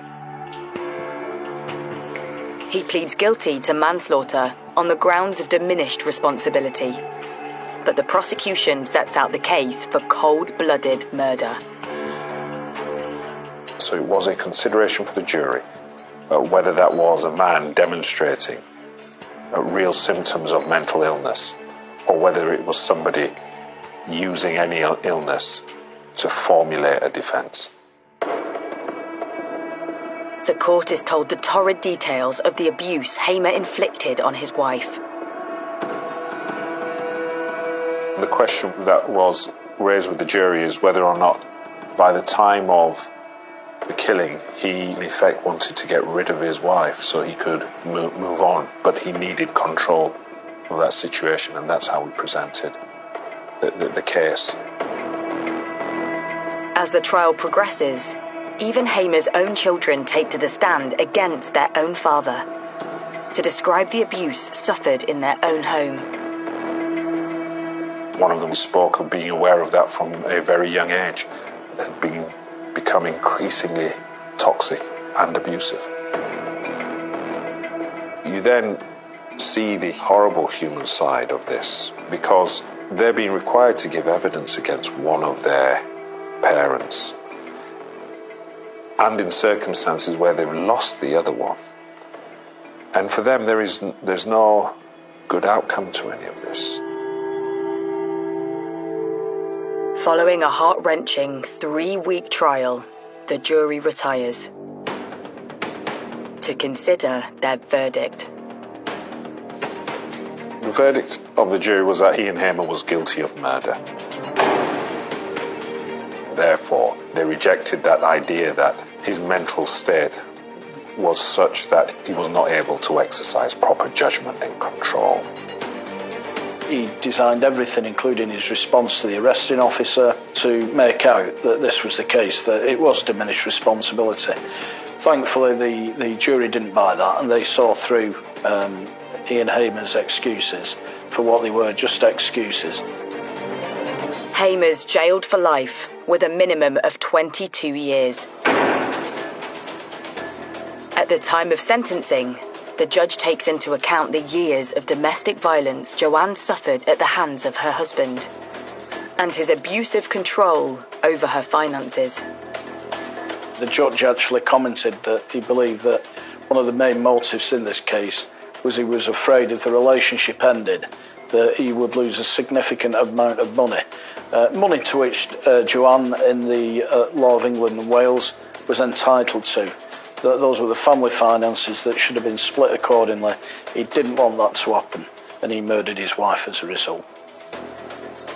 Kill someone, go out drinking, using drugs, and joking about what he did. he obviously deserves to be locked away for the rest of his life, and I'm glad that's the case. Killers like Ian Hamer are so manipulative and so self-centred, and ultimately it led to the tragic death of a lovely, caring wife. But there's only one person to blame for that, and it's Ian Hamer.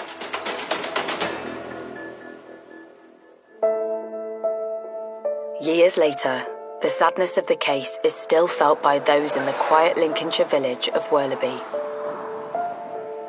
There'll always be some weird, I guess, aura for people still living there, knowing that what happened in that house happened, the worst crime you can commit.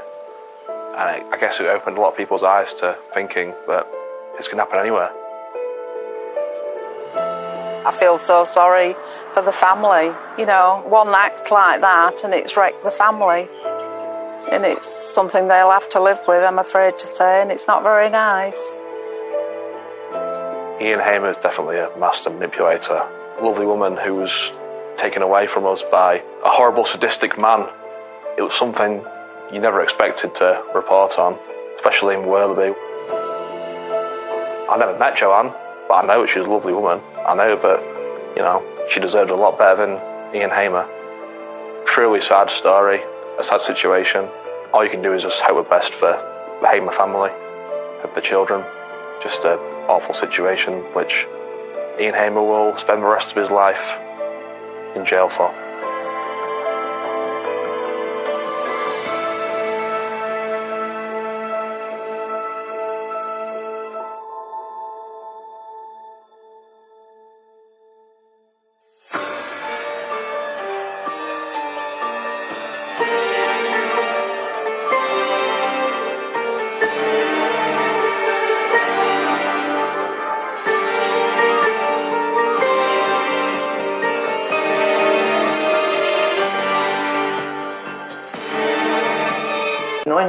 Call was made at 7:44 that evening. All that Mandy Joseph could scream down the phone at that point was, "Help, help." There were sounds of a gunshot and a woman screaming for help, and then the line went dead. There's been a murder. I said, well, what do you mean there's been a murder? He said, yeah, they found 2 women murdered up by the garage. It's got to be them. It's something that is totally unbelievable to kill them both. It was just devastating, and you just could never, ever imagine something like that happening in Aldclyffe. It was vicious in the extreme. When officers reviewed the CCTV, they identified a vehicle that came down the pathway around the time of the murder, and these are the people responsible for the deaths.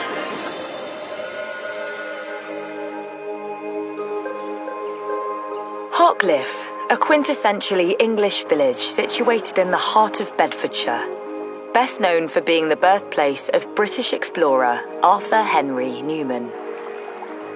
Hartcliffe is a smallish village in mid-Bedfordshire, straddles the A5. It's a quiet village. It's on a route between Dunstable in the south and Milton Keynes in the north. Everyone knows everyone, really, so it's quite a nice little place to live and to stay and to be, really. It's a lovely local community with a pub and a lovely little school. There's not a lot of trouble. It's a good little village. I'd say the community is quite close-knit. A lot of people know a lot of other people, so everyone kind of knows everybody. And central to the community and village life was Iris Jones and her husband. Iris was a much-loved figure in the village, well known in the village. She'd lived here for years and years.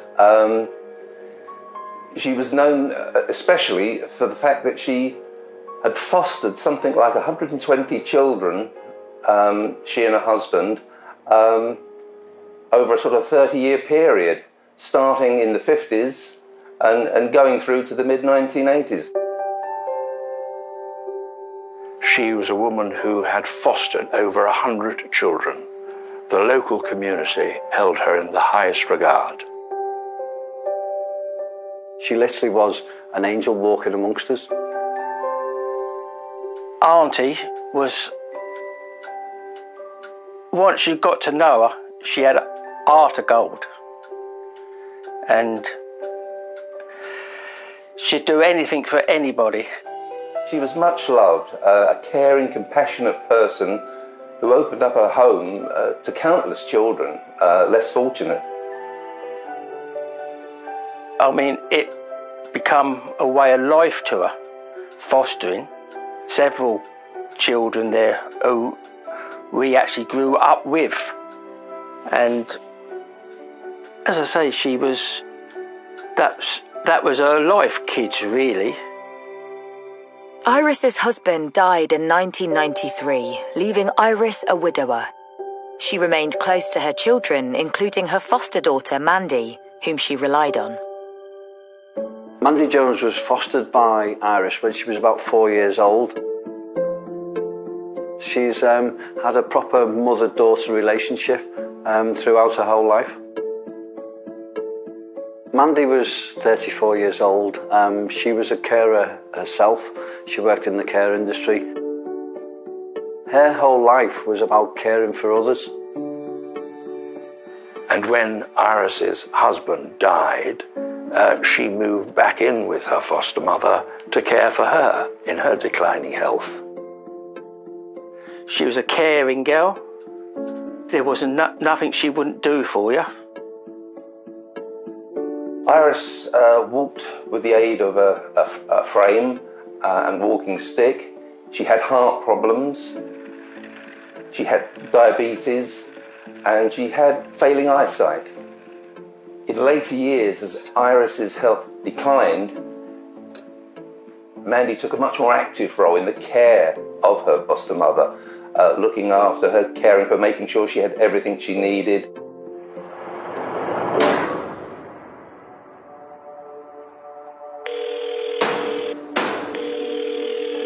Hello, police, how can I help? The 999 call was made at 7:44 that evening, and it was made by Mandy Joseph. All that Mandy Joseph could scream down the phone at that point was, "Help, help." Then the line went dead. If a 999 call is cut off or goes dead for whatever reason, the operator will review what they've already heard. In this case, there was a woman screaming for help, so they would then dispatch units to the house. Mandy's screams were not the only disturbing sound the police operator heard. There were sounds of a gunshot, a woman screaming for help, and the control room inspector would then decide on the appropriate level of response because of the high level of risk to both the officers attending and the public. It's a proportionate response to dispatch a firearms team. In this case, it was always going to be a firearms team. The call handlers did try to call back and there was no response, but the police were able to trace where the call had been made from, and that resulted in police being sent to the property, including armed police officers, who forcefully gained entry into the house that evening.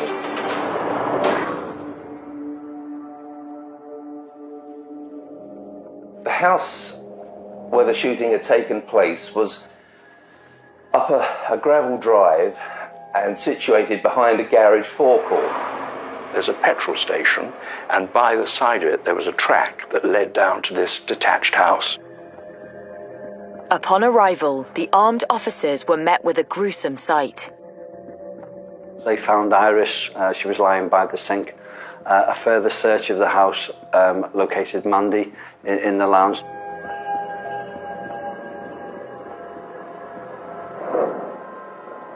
The women had been shot.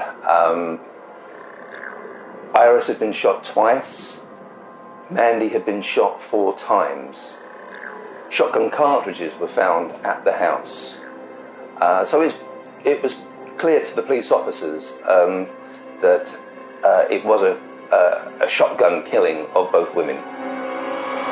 Immediately, police get to work preserving the scene.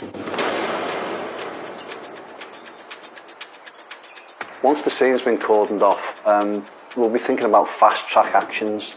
What is it that we can do now to move the investigation on? The house was set back from the road, so was there any CCTV that could be reviewed straight away? What we want to do is try and identify the offenders as soon as possible. We were sitting here watching telly, and all we could hear was sirens and a lot of commotion. And I went out and I could see the helicopter flying over Auntie's house. And I come in and I said, "There's something up," to the wife. And at the time we had a phone, and I rang up my father and I said, "There's something going on up Auntie's house." And then my father rang me and said, "There's been a murder." And I said, "Well, what do you mean there's been a murder?" He said, "Yeah, they found 2 women murdered up by the garage." And then the bell began to sink in, and I can remember my father saying to me then, "It's got to be them." And that was a shock and a half when we knew it was both of them. Quick assessments of the house revealed that there was no one else on the scene. However, it appeared that some items had gone missing. A DVD was taken, the women's handbags were taken. The motive looked like it was burglary. Was this a burglary gone wrong? It was just devastating, absolutely devastating. And you just could never, ever imagine something like that happening in Ockcliffe. I think everyone talks to everybody, and it would be a very short period of time until everyone knew the situation. I mean, this is a quiet area. People will tell you that. It was quiet then, it's quiet now. To get a double shooting, 2 people dead in the village, truly exceptional. And the question on everybody's lips was, who had committed such a heinous murder? In a little village, or little villages, things spread quite quick. And people were all concerned because things like that don't happen. It's a nightmare. This was a shocking crime for the village of Hockcliffe.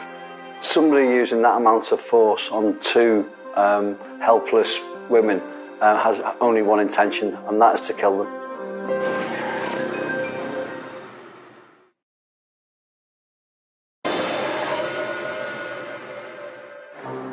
In the quiet Bedfordshire village of Hockcliffe, news has spread of the brutal murder of Iris Jones and her foster daughter, Mandy Joseph. This is the house where Iris Jones and her late husband Clifford cared for 120 foster children. But this kindness was to prove her downfall. The local community, and it was a quiet little area, were obviously shocked by the whole incident and very sad at the loss of 2 well-respected members of the community. Everyone knew about it. It was the talk of the village. As I moved along the high street, talking to people, everyone was aware of what had happened. Lots of people knew Iris Jones, knew Mandy, and they were just stunned that 2 pillars of the community, 2 kind, caring people, should have had their lives ended in such a way. To me, as silly as it sounds, it's a bit like when Lady Di died. All went quiet, you know, and I think that's how it was. There was so many police around and all that lot, but it shocked everyone, really shocked the villages, not just Ockcliffe. With fear spreading through the community, police need to quickly establish the circumstances around the murders. Once the scene's been cordoned off, the police will look for any fast-track actions, so anything that can lead them to the identity of suspects or the offenders. And that will include any passive data like CCTV, ANPR, any phone work that can be done, but it will also include speaking to witnesses, the suspects, but also what we call victimology. If you find out how a person lived, you may find out how they died. Post-mortem results reveal that Iris was shot twice and Mandy 4 times using a shotgun. This is a very brutal murder.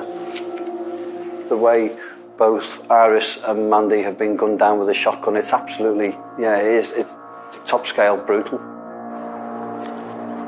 It was vicious in the extreme. Mandy had been shot in the chest and also in the hand, which shattered the mobile phone she was holding to make the 999 call. So that's why it abruptly ended. Upon realising what was happening, she ran to the phone, dialed 999 and was screaming for help, but the phone was shot out of her hand, and this was confirmed by the pathologist during their post-mortem. With the emergency call cutting out when Mandy was shot, police confirm the time of death as 7:45 p.m. so can start to piece together Iris and Mandy's last known movements. The police have been out talking to residents in the area, doing house-to-house inquiries. And of course they'd also made inquiries with the garage forecourt, where there was a shop, and they spoke to the staff there.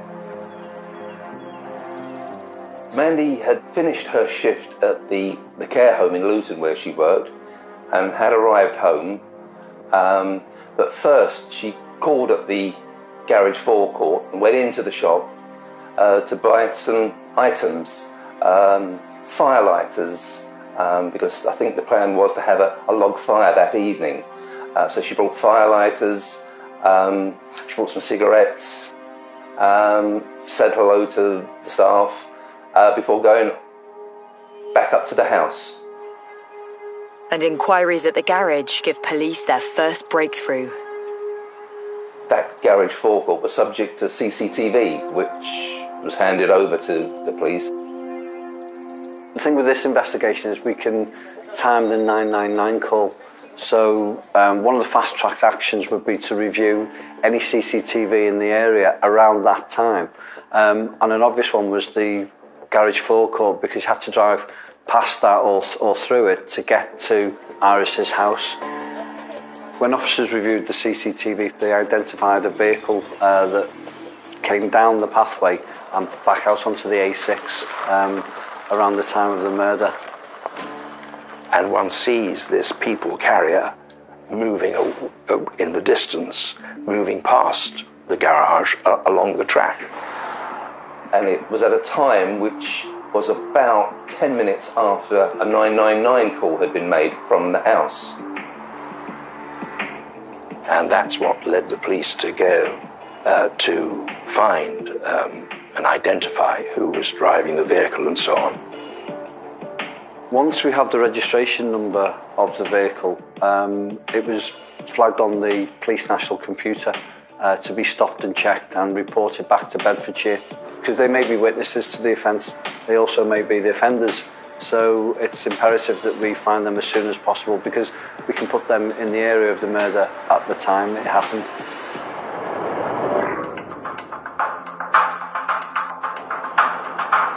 A day after the murder, and police track down the car in Suffolk. Inside is a couple. But that's not all. When they searched the vehicle, they found a shotgun in the back.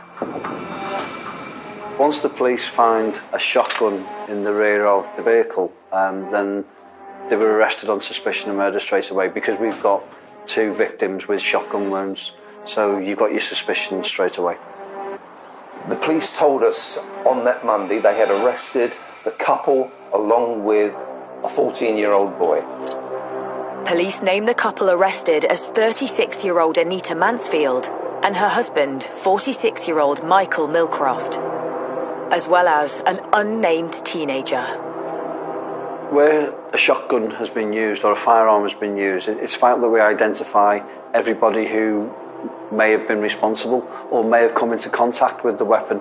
So in this case, the police forensically examined the 14-year-old boy and that examination revealed he had gunshot residue on him. He's showered with gunshot debris. So he was at the scene of the crime. So that's where the police start accusing him being part of the murder. Once suspects are arrested in a case, that's just the start of the work for the police. There's a huge amount of forensic work that has to be done. We have to carry out searches at their home address or home addresses. We have to speak to witnesses or people that knew them and dig into their background as well to see if there's any motive that we can identify. Police start by looking into the backgrounds of Anita Mansfield and Michael Millcroft to see how they could be linked to Mandy and Iris. Anita Mansfield was someone Michael Millcroft met in the 1980s. He met her in a pub in Dunstable. They quickly formed a relationship. He then married Anita Mansfield and they had a family together. We do know that he may have worked as a potman helper in a local pub in Leighton Buzzard at one stage, but to all intents and purposes he was unemployed. He was a carer for Anita. She didn't work. She had health issues to the extent that she told people she couldn't work. A lot of people, a lot of her neighbours thought this was a bit of a sham and that she was using her poor health as a meal ticket, was the way it was described. She was claiming benefits, but always had delusions of grandeur. She craved a more affluent lifestyle. Information found at the couple's home at the time of the arrest reveals they were on the verge of moving. Millcroft and Mansfield had set their hearts on buying a large country house in Suffolk. Really, they wanted to put their lives on a sound financial footing. They'd lived a nomadic life of living a very much a hand-to-mouth existence. They wanted to buy a big house for the family. They'd found a house to move to, the dream home, which I think was one of the most expensive properties in the area. And they wanted to go to that home with its swimming pool and so on. And so the house near Beccles, that became the house of their dreams, and it was on the market, I think, for £740,000. The purchase should have gone through in the December of 2004, but again, Millcroft and Mansfield weren't ready. They hadn't got the funds, and so a new date was arrived at, which was February 28. Millcroft and Mansfield were pulling the wool over the sellers' eyes in relation to the funding for buying their house. With the couple living on state benefits and with no savings, police are perplexed as to how they can afford such an expensive new home. But it's not long before officers discover something of interest. They were renting a property, and searches of that property found documents belonging to Mandy Joseph in the house itself. The documents are revealed to be life insurance policies taken out by Mandy Joseph 18 months earlier. She took out two with different companies. One was Norwich Union and one was Zurich Insurance. Further investigations revealed that in the event of Mandy's death, her beneficiary named in the policies would receive a staggering £800,000. And this beneficiary was named as Anita Oakfield Bennett, also known as Anita Mansfield. Suddenly, police believe they have a motive for murder. For the insurance companies to pay out, Mandy Joseph had to die.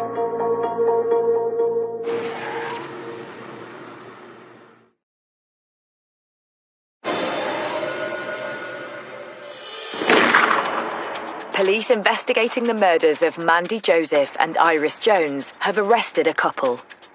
Anita Mansfield and Michael Milcroft, alongside a 14-year-old boy.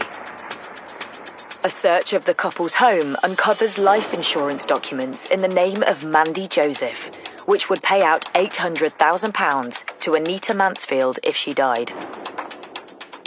Their plan was to get their hands on around £800,000. And unknown to Mandy, Anita Mansfield had taken out life insurance on her life, so that in the event of Mandy's death, the money from 2 life insurance policies would come to Mansfield and Milcroft. You can't just go out and take an insurance policy on somebody. There has to be a lot of deception involved, and in this case they deceived both Mandy and the insurance company. The couple were extremely cunning all the way through. They built up a picture of Mandy's medical history. They had documents belonging to Mandy they shouldn't have had. They had a mobile phone of Mandy's that was taken from the house. Again, these were all things that could provide them with details of Mandy that would help them in the plan to set up these bogus insurance policies. Police now believe Anita and Michael fraudulently set up the insurance policies to help fund a new lifestyle. The plan was to buy this large mansion with the proceeds of that insurance policy.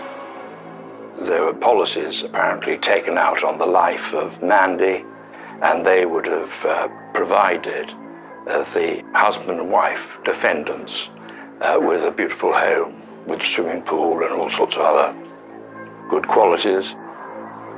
To get the money, Mandy Joseph had to die, and that meant they had to kill her. But the question still remains. How are Anita and Michael connected to their victims, Mandy and Iris? Michael Milcroft was the foster son of Iris Jones. He had gone to live with Iris and her family in 1959 when he was just 10 days old. And Iris gave a stable home full of love and warmth to lots and lots of children, and Michael Milcroft was one of them. So at the age of 10 days old, he was living with Iris and brought up by Iris and her late husband, and became part of the family. So for his whole life, Iris was his mother. I remember Michael, he'd be a bit younger than me. He used to play with us as kids. He was part of our family. It was said that Michael regarded Mandy as his younger sister. She looked on him as an older brother. They were brought up together as children. They sat round the dinner table, went on holidays together. At one stage, Michael's girlfriend, Anita, even moved into the home with him. But in 1989, it seems there was a divide in the family. Iris and Mandy, Michael and Anita had all gone on holiday to Mallorca. There was a big row while on holiday, with the result that when everyone returned, Michael and Anita Mansfield moved out. And that really marked a 12-year gap in things, because he stayed away from Iris and Mandy for all that time and didn't come back into their lives until around 2000. When Michael came back, he changed his name. He was always known as Michael Jones. He'd taken Iris's name. But he was now calling himself Michael Milcroft. And he was married to Anita. They'd started a family. And he was unemployed. It's believed that this is the point in which the couple devised their devious plan. For that to happen by a foster brother is just, you wouldn't put that, would you? It's something that is totally unbelievable to think that money corrupts everything. To kill them both, nightmare. You know, we kept thinking to ourselves, no, it can't be Michael what's done it. With news sinking in that Iris's own foster son could be behind her murder, forensic evidence comes in. We have the forensic evidence, DNA on the triggers of the shotgun, victim's blood on the shotgun, as well as Mansfield's DNA. These are the people responsible for the deaths. Police present all their evidence against Anita Mansfield, Michael Millcroft and the teenager to the Crown Prosecution Service.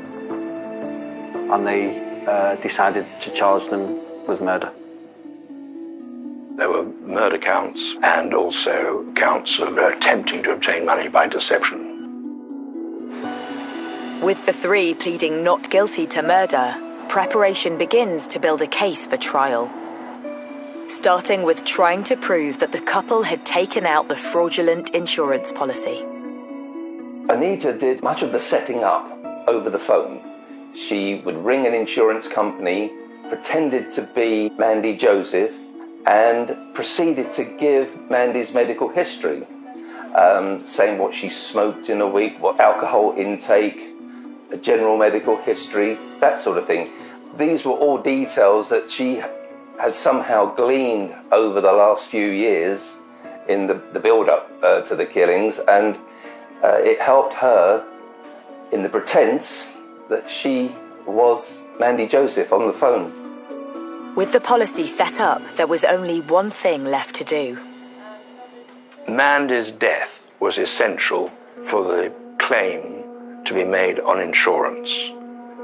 It was erasing certainty that Iris would be in the cottage because at that time she was housebound.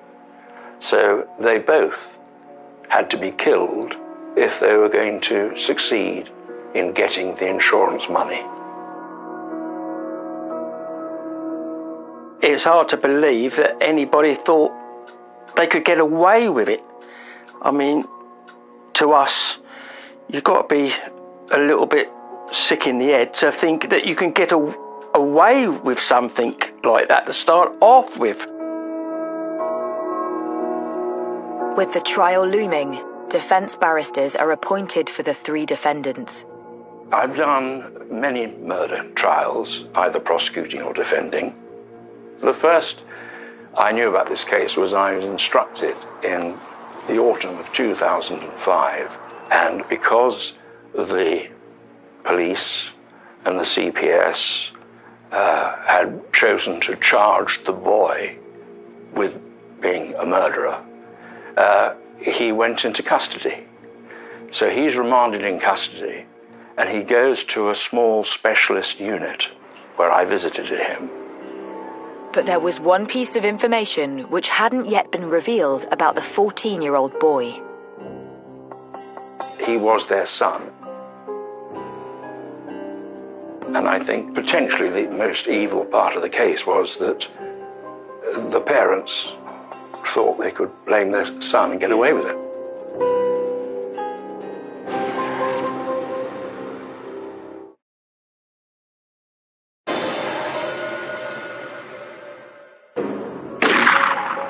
In Bedfordshire, Michael Millcroft, Anita Mansfield and their own son have pleaded not guilty to the murder of Iris Jones and her foster daughter, Mandy Joseph.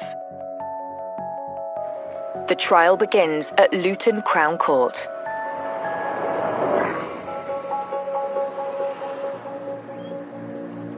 The defendants in the case were a mother who complained of ill health, a father who was a rather pathetic sort of individual, and their 14-year-old son who left the premises covered in gunpowder. What was revealed in court was the lengths that they went to plan this murder. The court hears exactly what unfolded on that fateful day. It was just an ordinary day. It was a Sunday afternoon. It was known that Millcroft and Mansfield were coming to the house that evening, and that's one of the reasons that she called into the shop, because the plan was to have a log fire burning for them when they arrived to make it homely and welcoming. And so Mandy had called into the shop to buy firelighters and to help get the fire going.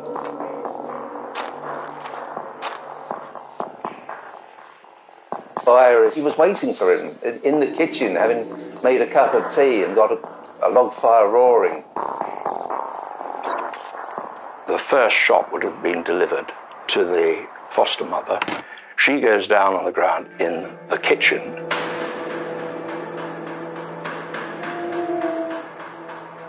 Mandy came into the kitchen, having heard the shot, and received the second barrel.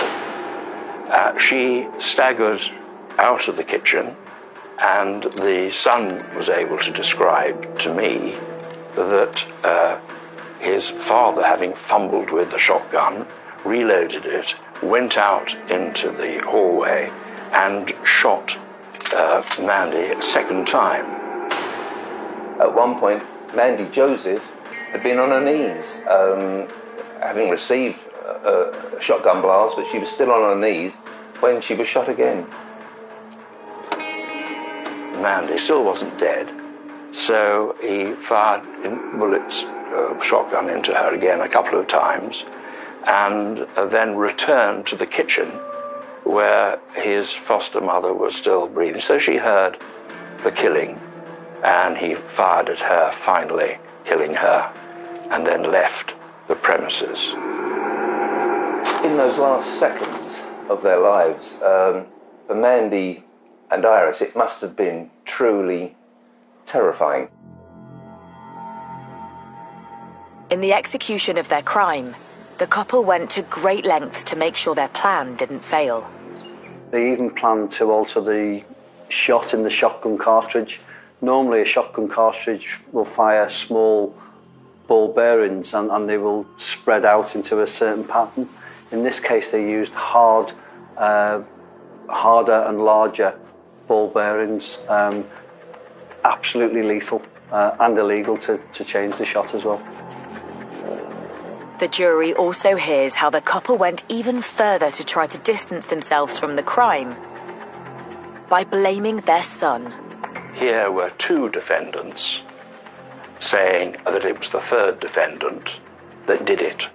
They were totally innocent. If there was any dishonesty shown by them when they were first seen by the police, it was because they wanted to protect the boy. That was their story. His story, of course, was that he simply wasn't involved. I think potentially the most evil part of the case was that the parents thought they could blame their son and get away with it.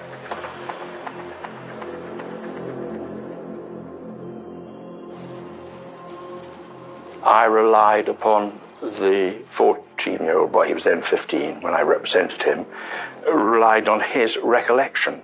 He was the only witness to the killing, and his recollection was clear, and it seemed to fit in with other evidence. The young boy was able to tell the police that he was aware that Millcroft and Mansfield had been planning the deaths of the women for some time, and that various ways of killing them had been discussed and thought about. They sent the 14-year-old son to the library to research on poisoning. He did what he was told. He went and looked in the library and read about one or two things and reported back on it. Researching not just an insurance scam followed by a shooting, but other methods that how Mandy should be killed, including looking into poisoning her, looking into electrocuting her, looking into masonry, heavy masonry falling onto her, or that she would be the victim of a mugging gone wrong. But it was clear from the evidence that was presented that they've manipulated him as he was growing up. Anita's defence mirrored that of her husband.